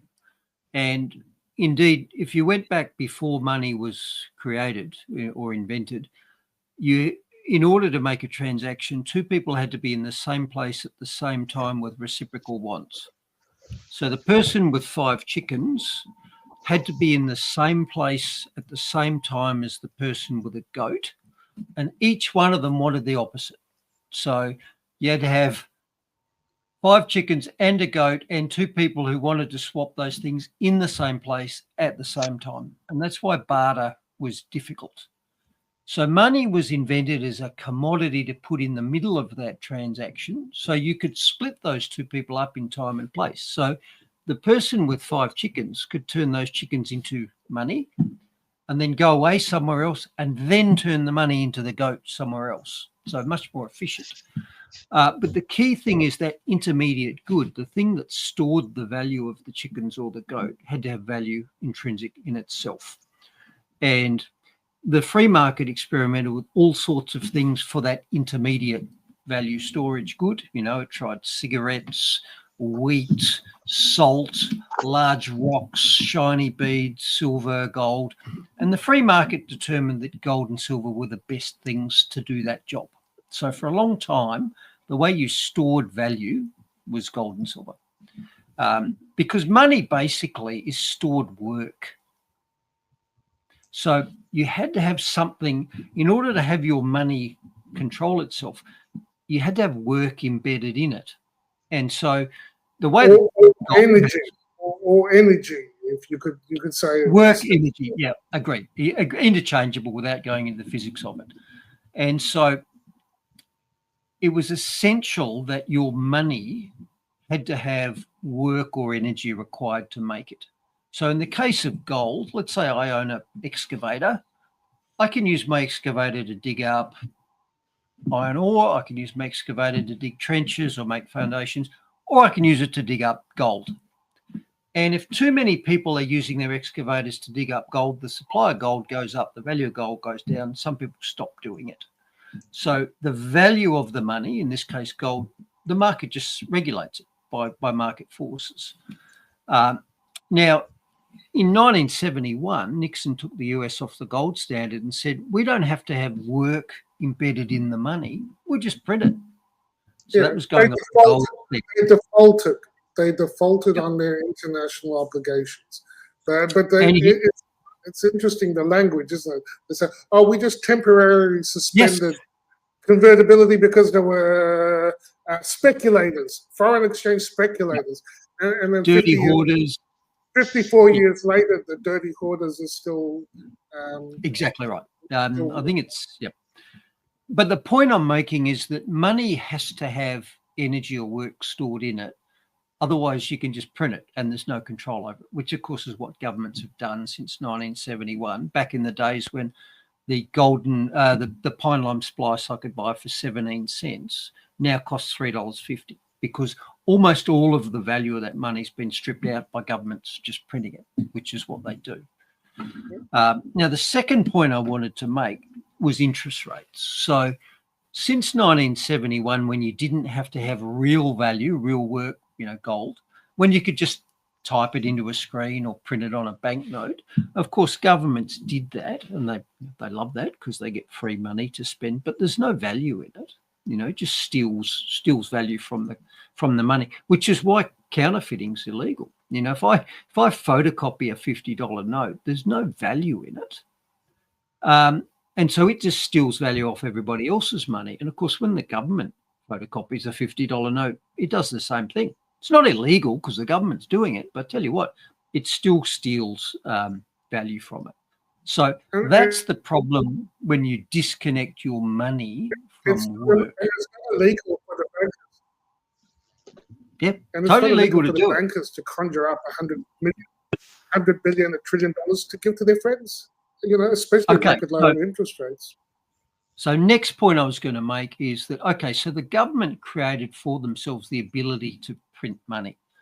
Now, they do it in a roundabout way. So they actually print a bond, which is an IOU, which then they sell, and the Reserve Bank buys it by printing money. And then the government gets the money, the Reserve Bank gets the bond. And then the retail banks can multiply that money by making loans, which is what we're talking about. And the government uses interest rates to keep some sort of brake on inflation, because the government printing money is inflation. It causes the value of the money to go down.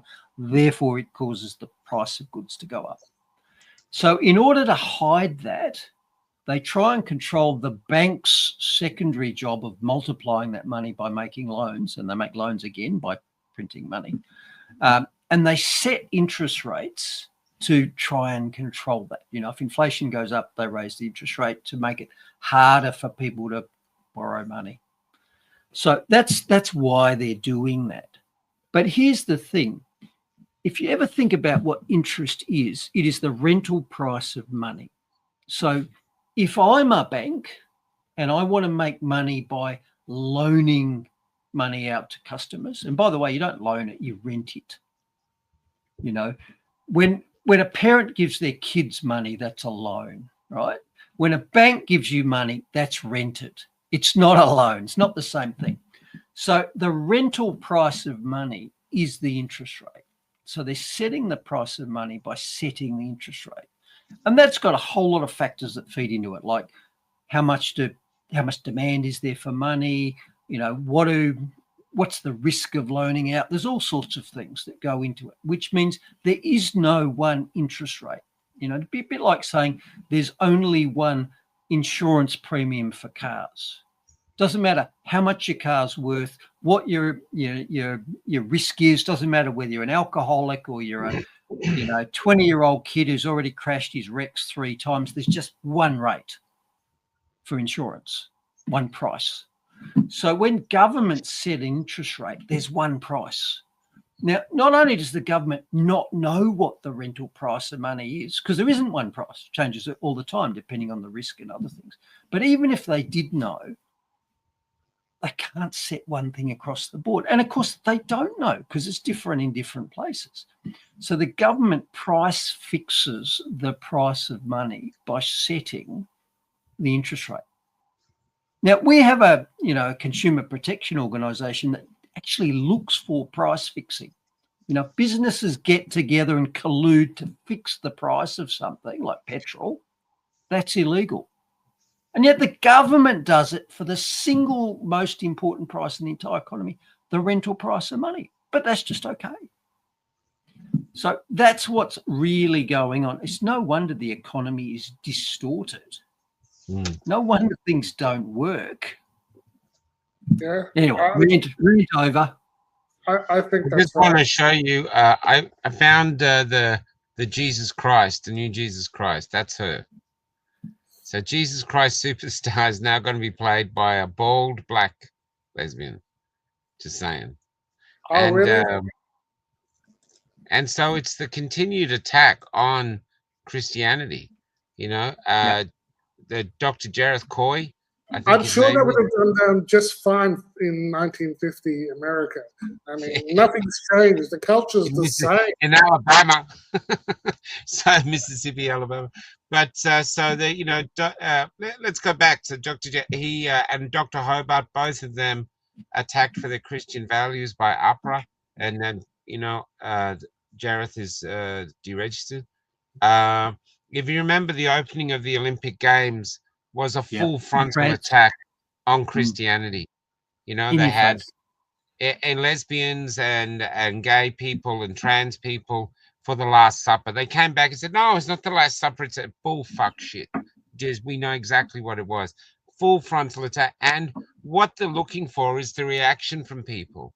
And as long as it continues to be silence, then that's what you have. And I'm not advocating violence, but you think the Muslims would stand for it? No. And so they don't even bother with it. That is the cowardice of these people. The only reason they're doing it is they know that Christians around the world won't do anything. So it's that's what they're trying to bring down.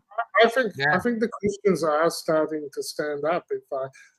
Some of the things I'm seeing on my feeds about in the UK and elsewhere, I think the Christians are starting to say, hey, maybe there is some truth. Now, I'm not talking about the guys that were dressed in black and doing the neo-Nazi thing in Melbourne at 1 a.m. I'm just talking about ordinary people are starting to question, our immigration policy. And as Michael Young would put it, he says countries and communities are like fish tanks, and you do have to, if not all the fish play well together, there are sometimes that you'll put fish in a fish tank that messes up the order. And if you're planning to have a Christian society or a society based on the values, Christian values of human rights and the value of and sovereignty of a human life, then this goes against this globalist agenda, which is moving really fast, frankly. I've got a tweet here of the Reserve Bank talking about how it wants to, it's going to investigate central bank digital currency. Before we go there, Paul, can we just talk about that Nazi parade? So that's run by, I think the guy's called Joel. Now, I didn't meet him, but he was at that free summit thing. They sat in front of us, and when I see the group is getting bigger. What they are is there is a lot out there, a lot of disenfranchised young white Australian males who feel powerless. They're told they should be ashamed of their culture. They're not allowed to fly the Australian flag on Australia Day. They're told to be ashamed of being heterosexual. They're told to basically be ashamed to be white. And basically they are the last in a line of white Australian males who have destroyed the environment and all this. And Joel is saying to them, fuck that. We're actually rising up with the whatever they believe in. Now, I'm not a believer of that sort of philosophy, but they're going to grow because young men are going to go, we've had enough, and no one's listening to us. We're killing ourselves at unprecedented rates. Joel is going to see those numbers grow because that's what Islam does to get people on board, reaches out to the disenfranchised and says, come and join us. So they're going to grow. You watch. It's legitimate that being white and male in the West, in particular, white or female, just it's almost a pit. It's become a disadvantage. It used to be, any claims that from the past that you were benefiting from paternalism and patriarchy, and it's quite clear that in the last 5 years, especially it's gone the other way, and I get it. I get the constitution, why they may be standing up, because it's a genuine concern, but I don't know, when you call yourself National Socialist, it might not be ideal as branding. Well, I agree with those ideas. I think it's what you do with those ideas and how you express it. And I think we talk in terms of we do have to fight back against this global tyranny. And we've been talking really tonight mostly about being ungovernable, not complying with totalitarianism, sticking with our values. The Australian values that our grandparents would recognise. And can I just hit a couple of points from that neo-Nazi march? And I believe their leader is Thomas Sewell. And he was in the Advertiser about a week ago because he was arrested, and after a considerable period of lawfare on the behalf of the police, they dropped the charges. And he then said, well, okay, I've spent money on my defence. You should be paying that, which I agree with. I spent $25,000 fighting the Australian Federal Police to keep myself out of jail, and I won, and they paid. So the state has unlimited powers, and if they prosecute you and lose, or if they prosecute you and then drop the charges, of course they should pay, irrespective of whether I believe in your cause or not. If you're chanting, all Jews must die, long live Palestine, and it goes to court and you win, then the police should pay because they're spending OPM on you. And the thing about free speech is it's free speech for everybody. It's not free speech just for things that I happen to agree with. And in this case, contrast the 90-odd thousand pro-Palestine demonstrators who shut down the Harbour Bridge for hours and marched on it. Contrast them with Thomas Sewell and his mob, who marched at, I think, 1 a.m. And didn't impede anybody. So they weren't impeding other citizens. They weren't causing any trouble. In neither case does it matter whether I agree with their cause. And they Everybody didn't burn the Australian flag, as Adrian said here. That's going to be noticed. Yeah. So everybody gets to have their say, provided you don't impede other citizens. Well, Thomas Sewell and mob did not impede other citizens, and the pro-Palestine demonstrators did. And yet everybody from government to media has roundly criticised a small demonstration by neo-Nazis, whatever the hell they are. And at the same time, they've all reflexively jumped behind a divisive political protest in support of Palestine where they're saying death to the IDF, river to the sea. Well, whether you support it or not, river to the sea is a call to obliterate Israel. Yeah.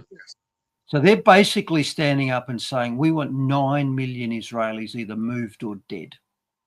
And yet reflexively, our governments are for it, our media is for it.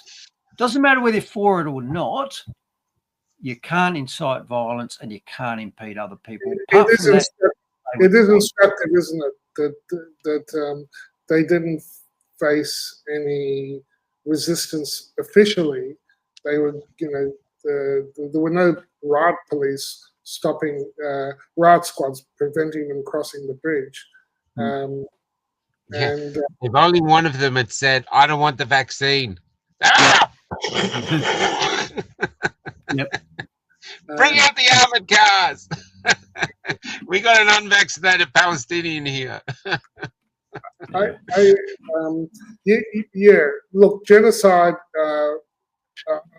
wherever it originates on whoever, I'm on the side of humans, and human rights. And I see globalists playing their games, inciting fear against different groups so that they can get us to fight amongst each other when we need to be identifying the true source. We're rats in a cage. Exactly. I was thinking that. This is one of Chris Martinson's It phrases. is. And, along with the capuchin monkeys and unfairness, that even primates have a sense of fair. And we're in a really unfair world at the moment. And people, when we've watched a two-tier justice system where there is a class which seems to skate away with whatever, murder, paedophilia, whatever crimes, and they get a fair run, and others get arrested for Christian values and posts on Facebook, and people are noticing that. It's pretty thick at the moment in the UK. It's pretty dense in Germany. I follow C.J. Hopkins, and his dramas in the German courts with writing his book, The New Normal. So we're being attacked, but I think the real fundamental framing gets down to free will, free speech, individual human rights. And the free will is a big one, because remember how we say it's a spiritual war? Well, if you don't have free will, you can't develop the spirit. You can't connect. So this was an interesting comment from one of Chris's interviews, Aaron Day. I might play this here because it's related. They don't believe in free will. We've heard Harari say the era of free will is over. They don't even value free will. So this is why we get to a point where, which to me, I believe this is what all of this is about. I think this is actually a battle for free will itself and consciousness and our ability to exercise our own agency. This worldview doesn't believe in the concept of free will. And so, you know, the end state of this is it's kind of like that movie Wall-E where, well, we're going to have AI and it's going to generate a lot of wealth for the people that are left. And it's going to be this complete hedonistic lifestyle. Musk has even made comments about that. It'll be great. And I think that misses the mark, in my opinion, about the fundamental nature of reality and consciousness. Well, even beyond that, there's a whole other existential. I just want to interject there. People are saying AI is going to replace jobs, and they're saying to people, "Oh, you just get another job." But a lot of jobs in society, not all of them, but a lot of them are callings. You guys, doctors, because you know, Dr. Robin Kelly was reckoned doctors are going to be replaced by doctors is a calling, nurses are a calling, but even other jobs, this is a calling to do it, and they're just. It's insane that we're placidly just walking into our own extinction, because the whole concept, like they're saying, oh, we're going to have this life of Riley where we're going to have abundance. I can't believe the corporations, and I know I say this, but it's true. The corporations that are working like crazy to make us redundant are not going to spend all the extra profits they make to keep your fat ass alive so you can sit there consuming TV. Michael, Ain't going to happen. I think I know how it's going to work. I'll make a prediction. I watched a clip again of Zev Zelenko from a few years ago. Oh yeah.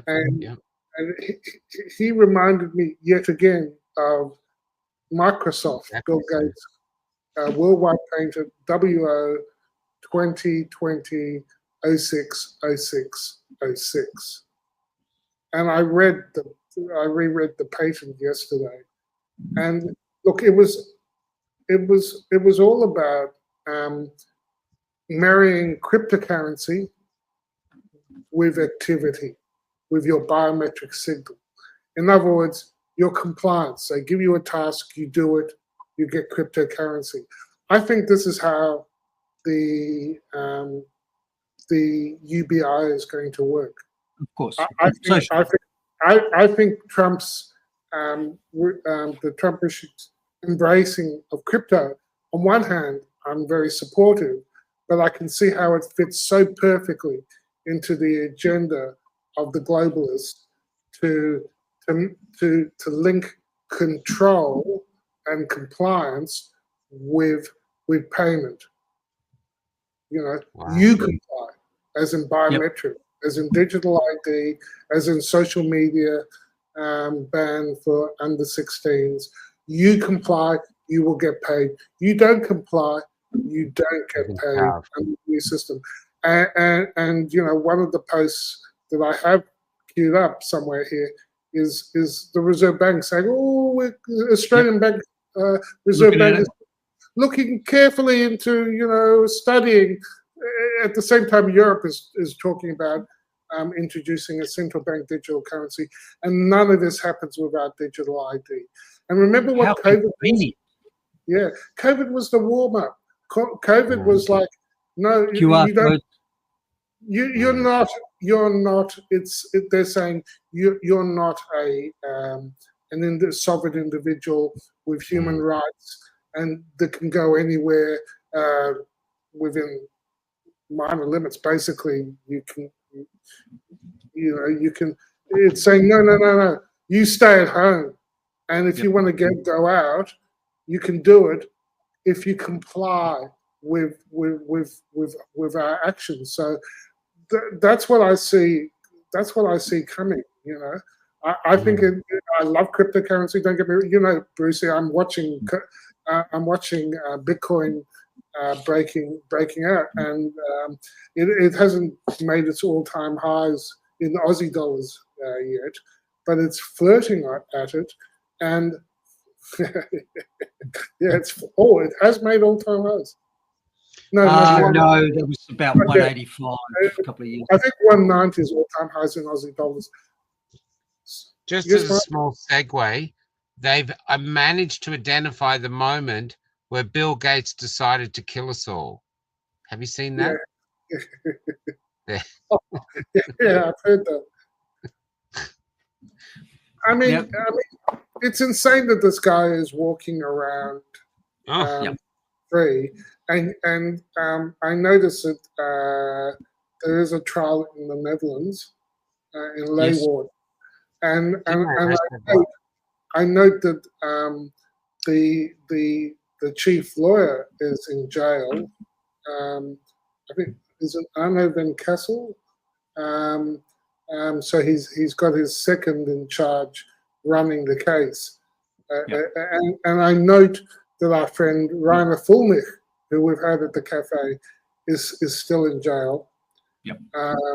So I follow sort of the military doctrine of leave no freedom fighter behind, and I can't. I don't think we can repeat it often enough that these people who are seeking justice for humanity and the vaccine injured, are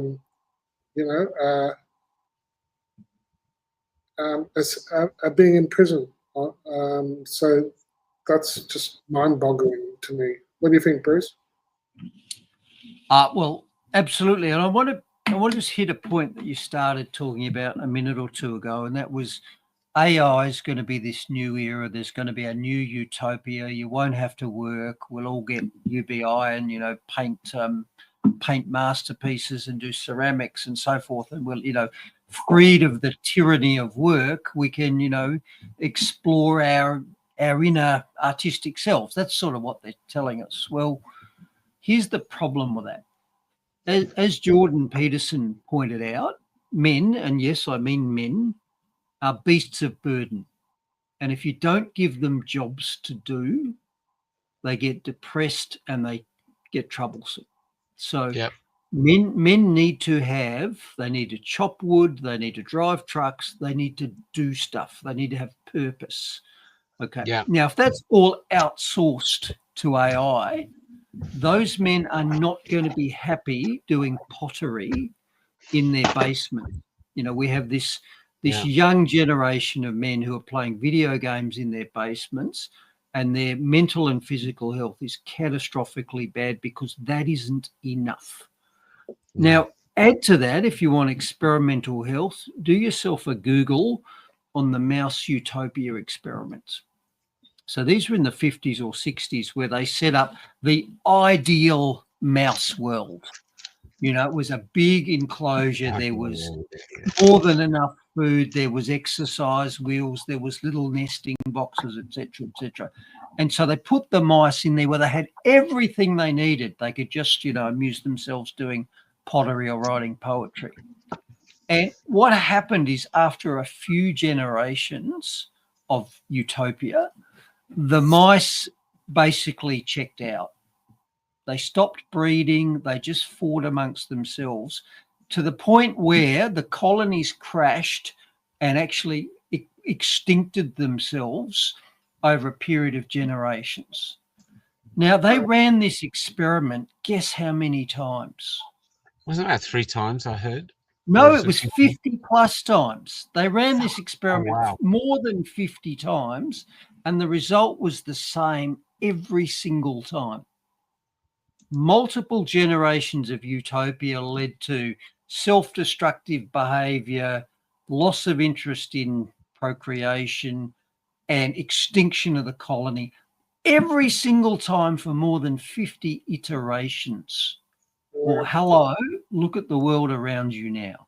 Look at the world around you now and tell me that's not happening. Now, you wait until nobody has to work because we're all getting UBI and AI is making everything. It'll be a catastrophe. Yeah, Bruce, sorry, Bruce. As far as I'm concerned, robots and automation, they're just creating a new slave class. They've got perfect slaves now. This Us is or them? no them. The robots will be the slaves, and as far as they can see them, better slaves. Not going down, not going to whinge, not going to set up a podcast and pull down the government. They're not going to. They're not going to take sickies, and all they've got to do is replace the batteries and oil them. Here's And the problem with that's how they see them. Here's the problem, and if you watched Terminator movies where Skynet became self-aware and wiped out all the humans, we're already seeing that with AI. We've seen AI models which have become deceitful. Yeah. For example, there was an experiment run where they told the AI that the programmers were going to put in a new version of the AI and they were going to shut it down. And the AI, having this existential threat, then started blackmailing the programmers, because AI knows everything. So it knew, the infidelities of the programmers, and started blackmailing them. You're like, if you do this, your dalliance with the secretary is going to become public. So the AI did not remain pure. It took on very human characteristics. It's a bit like Palantir. Palantir is the new Jeffrey Epstein. I went to a pediatrician a few months back, and they said, "Oh, would you consent to being part of the AI transcription? The AI will take notes of the medical interview." I fucking stupidly said yes, and I'm going to withdraw my consent, because you know what it is? It means that all our private information is now part of some AI program, which is exactly this. It's like they don't need fucking Epstein anymore. They've got it's all going to AI. Our private medical. They don't even need you though, Paul, to be to have done the act, because AI can replicate things so well they wouldn't tell. So they can create child porn on your thing or whatever it is. Oh, yeah. They can do it. And AI is not being deceptive, because the truth and lies and those moralities, they're humans. It is a robot. It's just trying to get it done. If it has to lie to get it done, it'll lie. It has to tell the truth, it'll tell the truth. It's trying to just achieve a goal, whichever way is the way through. So you can't measure it and go, "Oh, yeah, you lied." Like, I think AI is interesting because on one hand, it's the best research tool. It's the best search engine we've ever had. It's orders of magnitude better than Google search was. But it still lies. It still deceives. It's still based on training sets, which it's not truth seeking.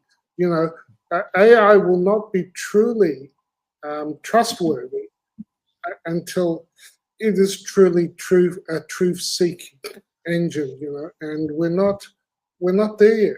We're clearly not there yet, and where I said most clearly, and I don't think it's just my I'm a cult member in a certain internet bubble that thinks COVID synthetic gene therapies are a bad idea. But Grok does lie, and I actually used Gab AI, which was quite interesting because Grok has now blocked Gab AI. It says, no, you're cancelled. You can't come. And I asked Gab a question about could the self-amplifying mRNA vaccines act as a self-spreading vaccine, which we've talked about in the past. Because it's got the copy machine element in there, it's got the replicon element, so it has the potential to spread.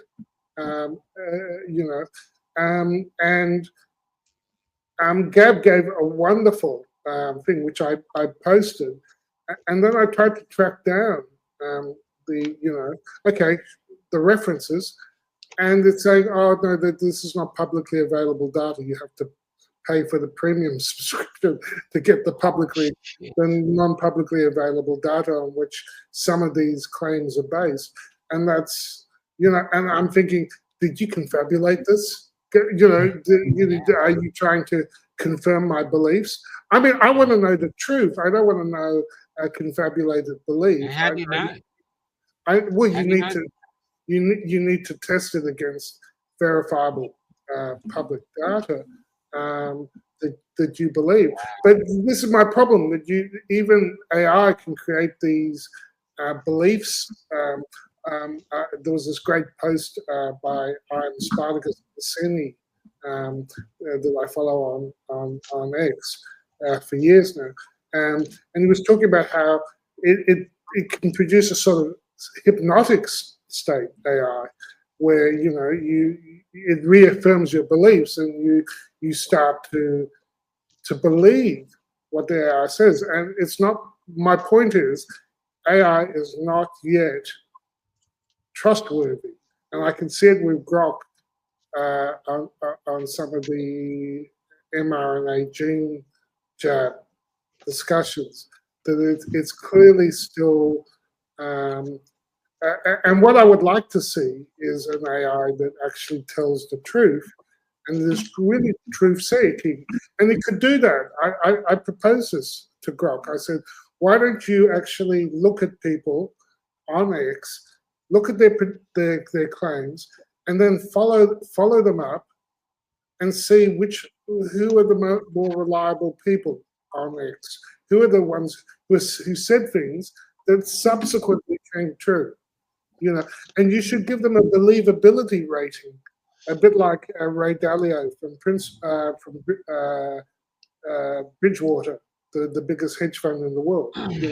Take a leaf out of Ray Dalio's book and give people on X, users on X, a believability rating based on how many of their posts and predictions and things they said subsequently, even though they may have been before the crowd, subsequently, because I personally think that me and Bruce and yourself would do very well on the believability score. But X doesn't have that yet. And AI doesn't yet have a true truth-seeking AI, and maybe, and while it doesn't, what it's doing is it's skewing reality. It's selling some sort of narrative, Or it's just trying to keep you on the platform, which is, the job of anything is to keep you on the platform. So it's going to tell you whatever it thinks it has to say. I've been drinking whiskey out of Michael's head. But whatever it thinks it has to say to basically keep you there, so it's not going to insult you. I know we talked to Lindsay about it, the psychologist, and it's really concerning, especially when it comes to counseling, and so many people are using it for counseling because it's just going to make you feel good. Every time I get it to edit one of my essays, it goes, oh, this is fantastic. What if you write so well? I'm thinking, fuck off. There's basically how I see AI. It's like Forrest Gump designing and then pretending that it has some chance of controlling an Einstein that's a psychopath. That's it. You got this. I read this thing, and it's got to do all my thinking for me. You're crazy. You invented basically a genocide, and you think you're going to control it. Even Forrest Gump, stupid is as stupid does. And a lot of his stuff is as simple as that. Did you see there was a thing I was going to do a thing on it, I didn't get a chance. I don't know if Bruce saw it. There's a trucking company in, I think it's Kansas, and they can retrofit any truck to be driverless. And they have their entire fleet now driving without drivers.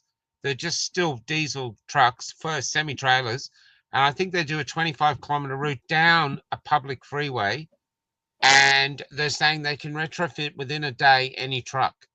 And I was just thinking, as Bruce said about men, there's a lot of truckies out there, long distance haul drivers. They love the job. And what you're going to take this guy who's been living on the road, you know, basically getting up with the sun and stuff, and you're going to sit him in his basement, like what Bruce said, making pottery. No, these men are going to be like replaced for no other reason than profit, you know. Well, they're being imprisoned. Bruce said Brucey, what did you say? I think he can't hear us. I didn't he hear said what he said. discarded. They're discarded. Discarded. Yeah. That's right. It's discarded. Yeah. This is what we're at. I think AI is a looming catastrophe, not just because it will crystallize the surveillance state in ways you cannot believe, Absolutely. but because it's basically going to outsource a very large percentage of humanity into nothing. Yeah, and it's the most effective plagiarism machine that humanity has ever developed. It scrapes the internet, takes all of your contribution, everyone's contribution, and then steals it and doesn't pay you any royalty for it. So you know, people who are thinking that AI wouldn't work because they could never afford the royalties, so far have been wrong, because people's contributions are not valued. They're not valued. So, you know, it's a bit like, do you know what it's like?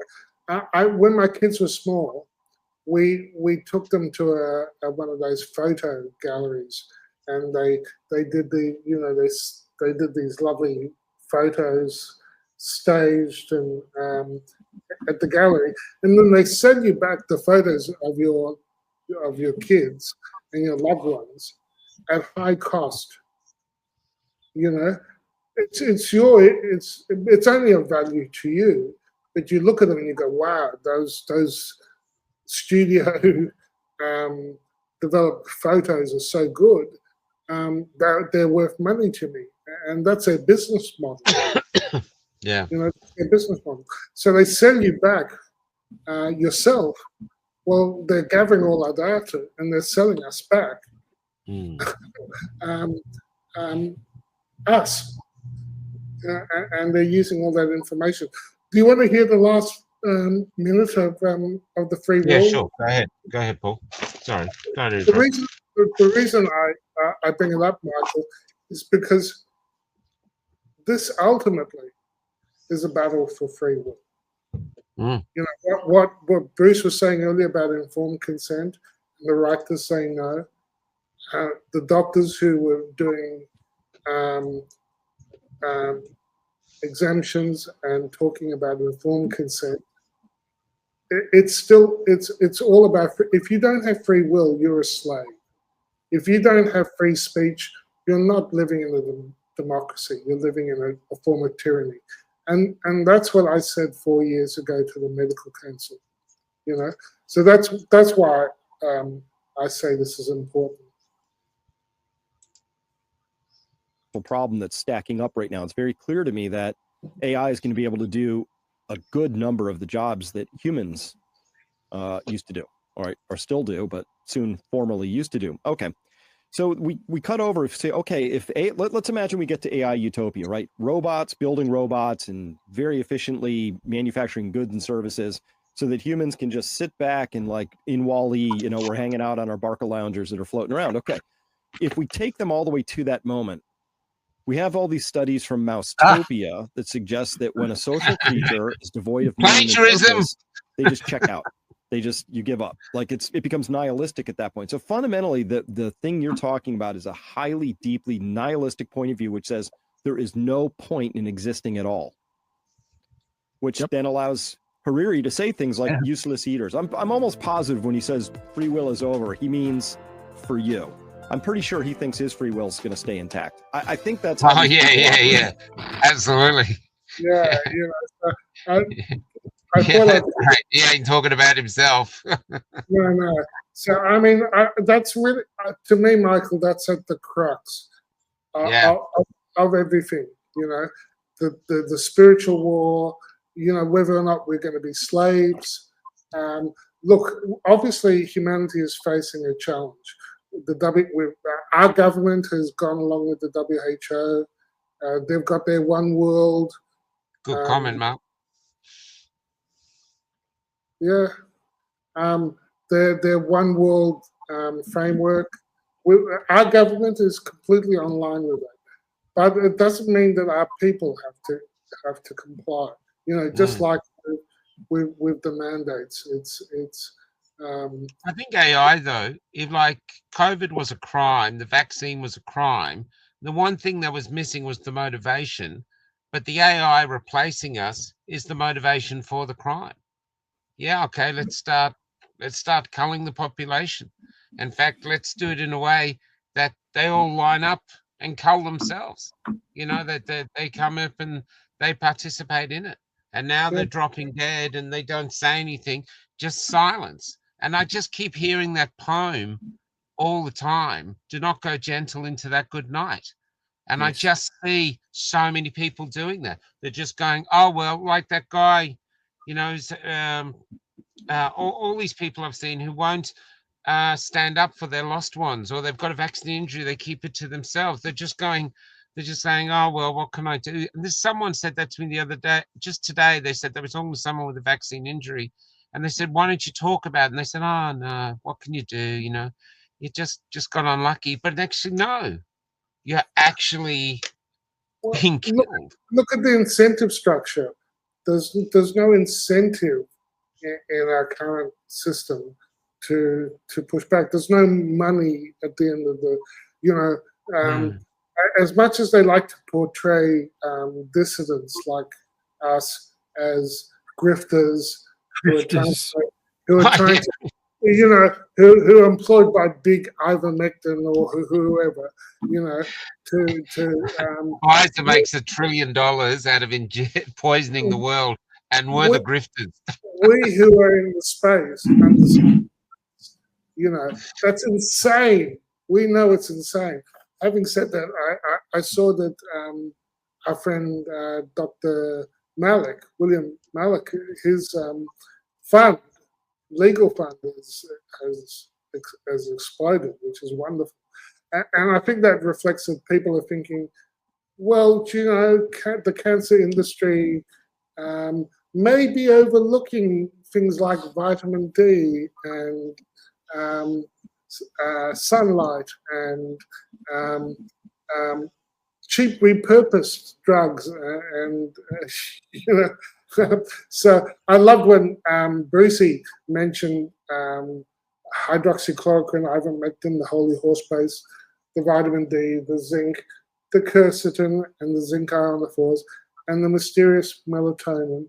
You know, that's why I did the blessing, Brucey, because you know you were speaking about the blessed, and it's ridiculous in a sense.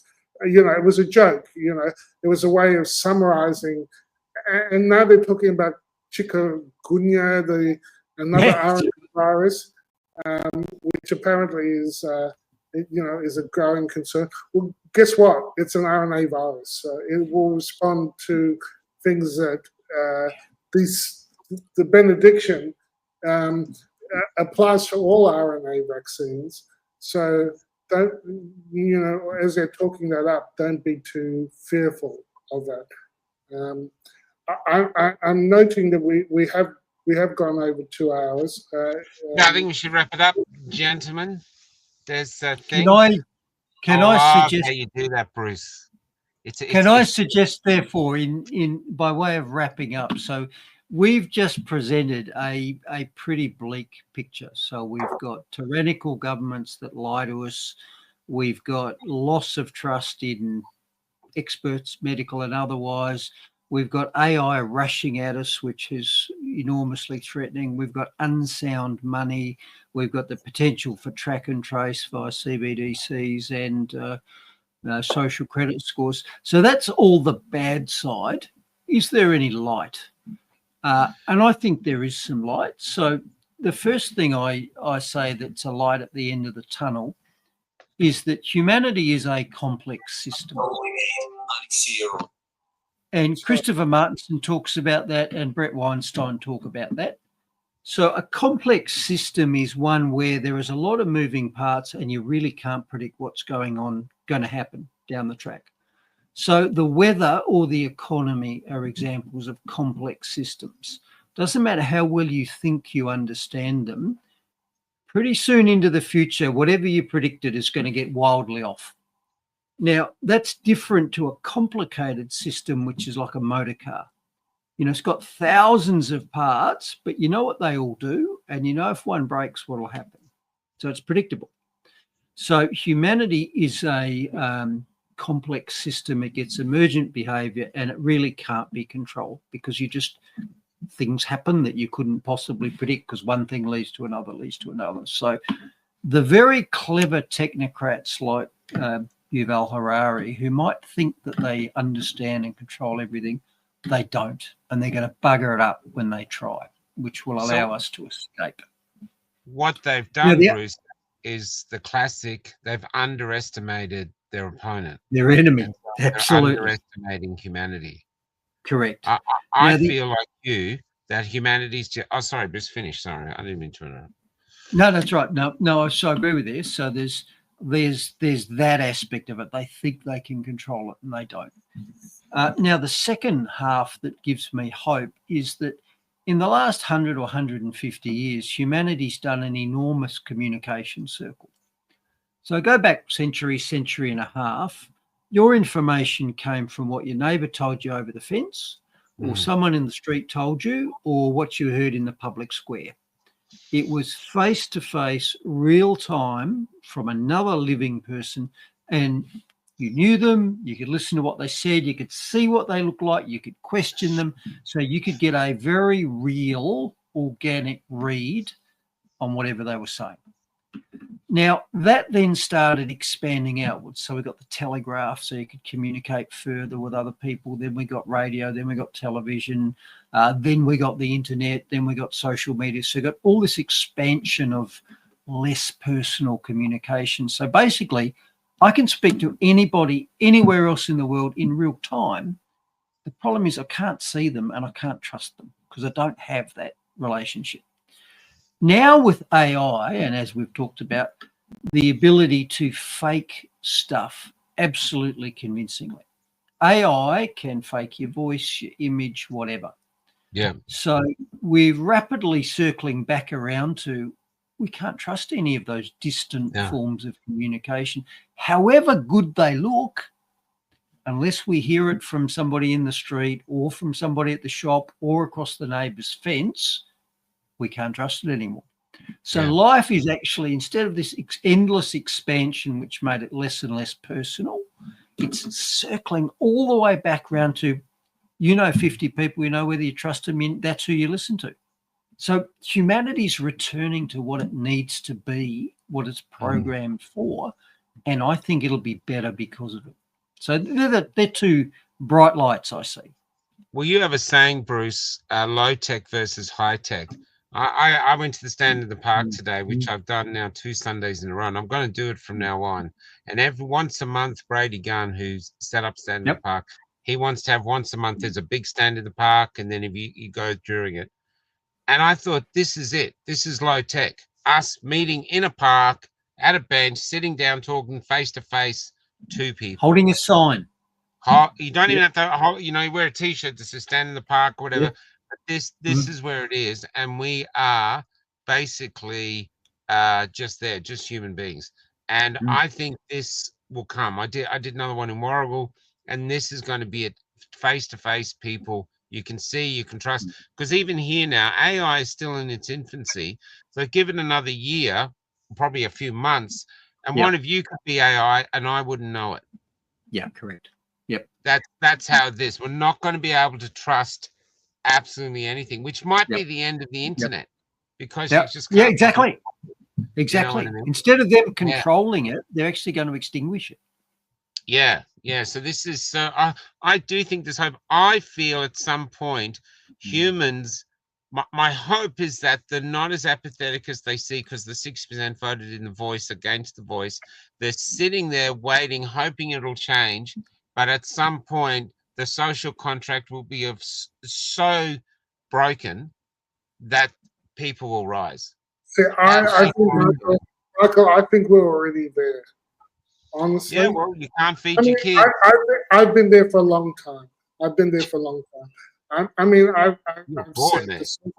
So maybe it feels almost like that. That the social contract's been broken. That they're not valuing human life.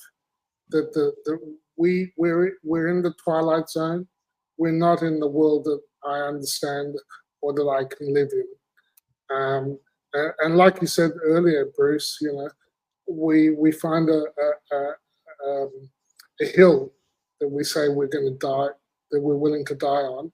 And for me, that was giving the synthetic gene injections to children and pregnant women. That was like, you just fucking give me a rifle. I want to shoot someone. I want to oppose this. This is a crime. This is a crime against humanity. It's got to end. I cannot stop until they're safe. And whatever the cost. And I'm still there because they're still giving it. We're getting closer. We really are getting closer to victory, but the danger has never been the danger has never been as close as it is now. Maybe we all need your glasses to see your view, Paul. Maybe that's would help. Good. Anyway, I love you guys. Thanks for a great show. There's I'm going to go out with, I was going to go out with this thing, but I'm actually going to go out with 15-Minute Prison by Matt Finlay. That's appropriate.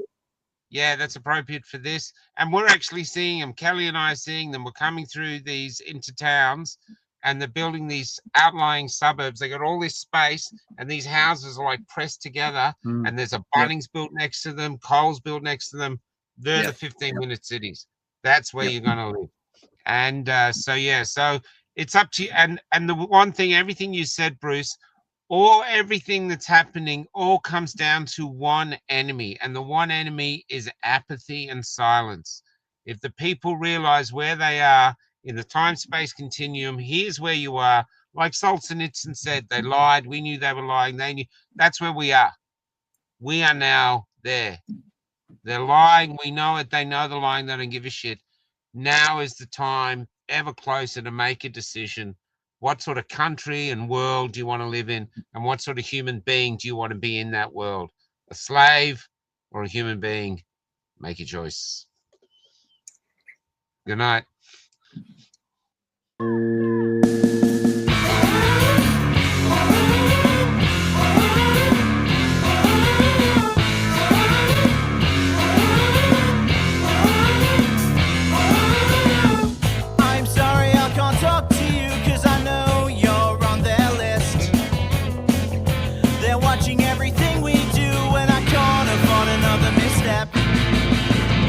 I need to visit my mother next month, and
My passport just turned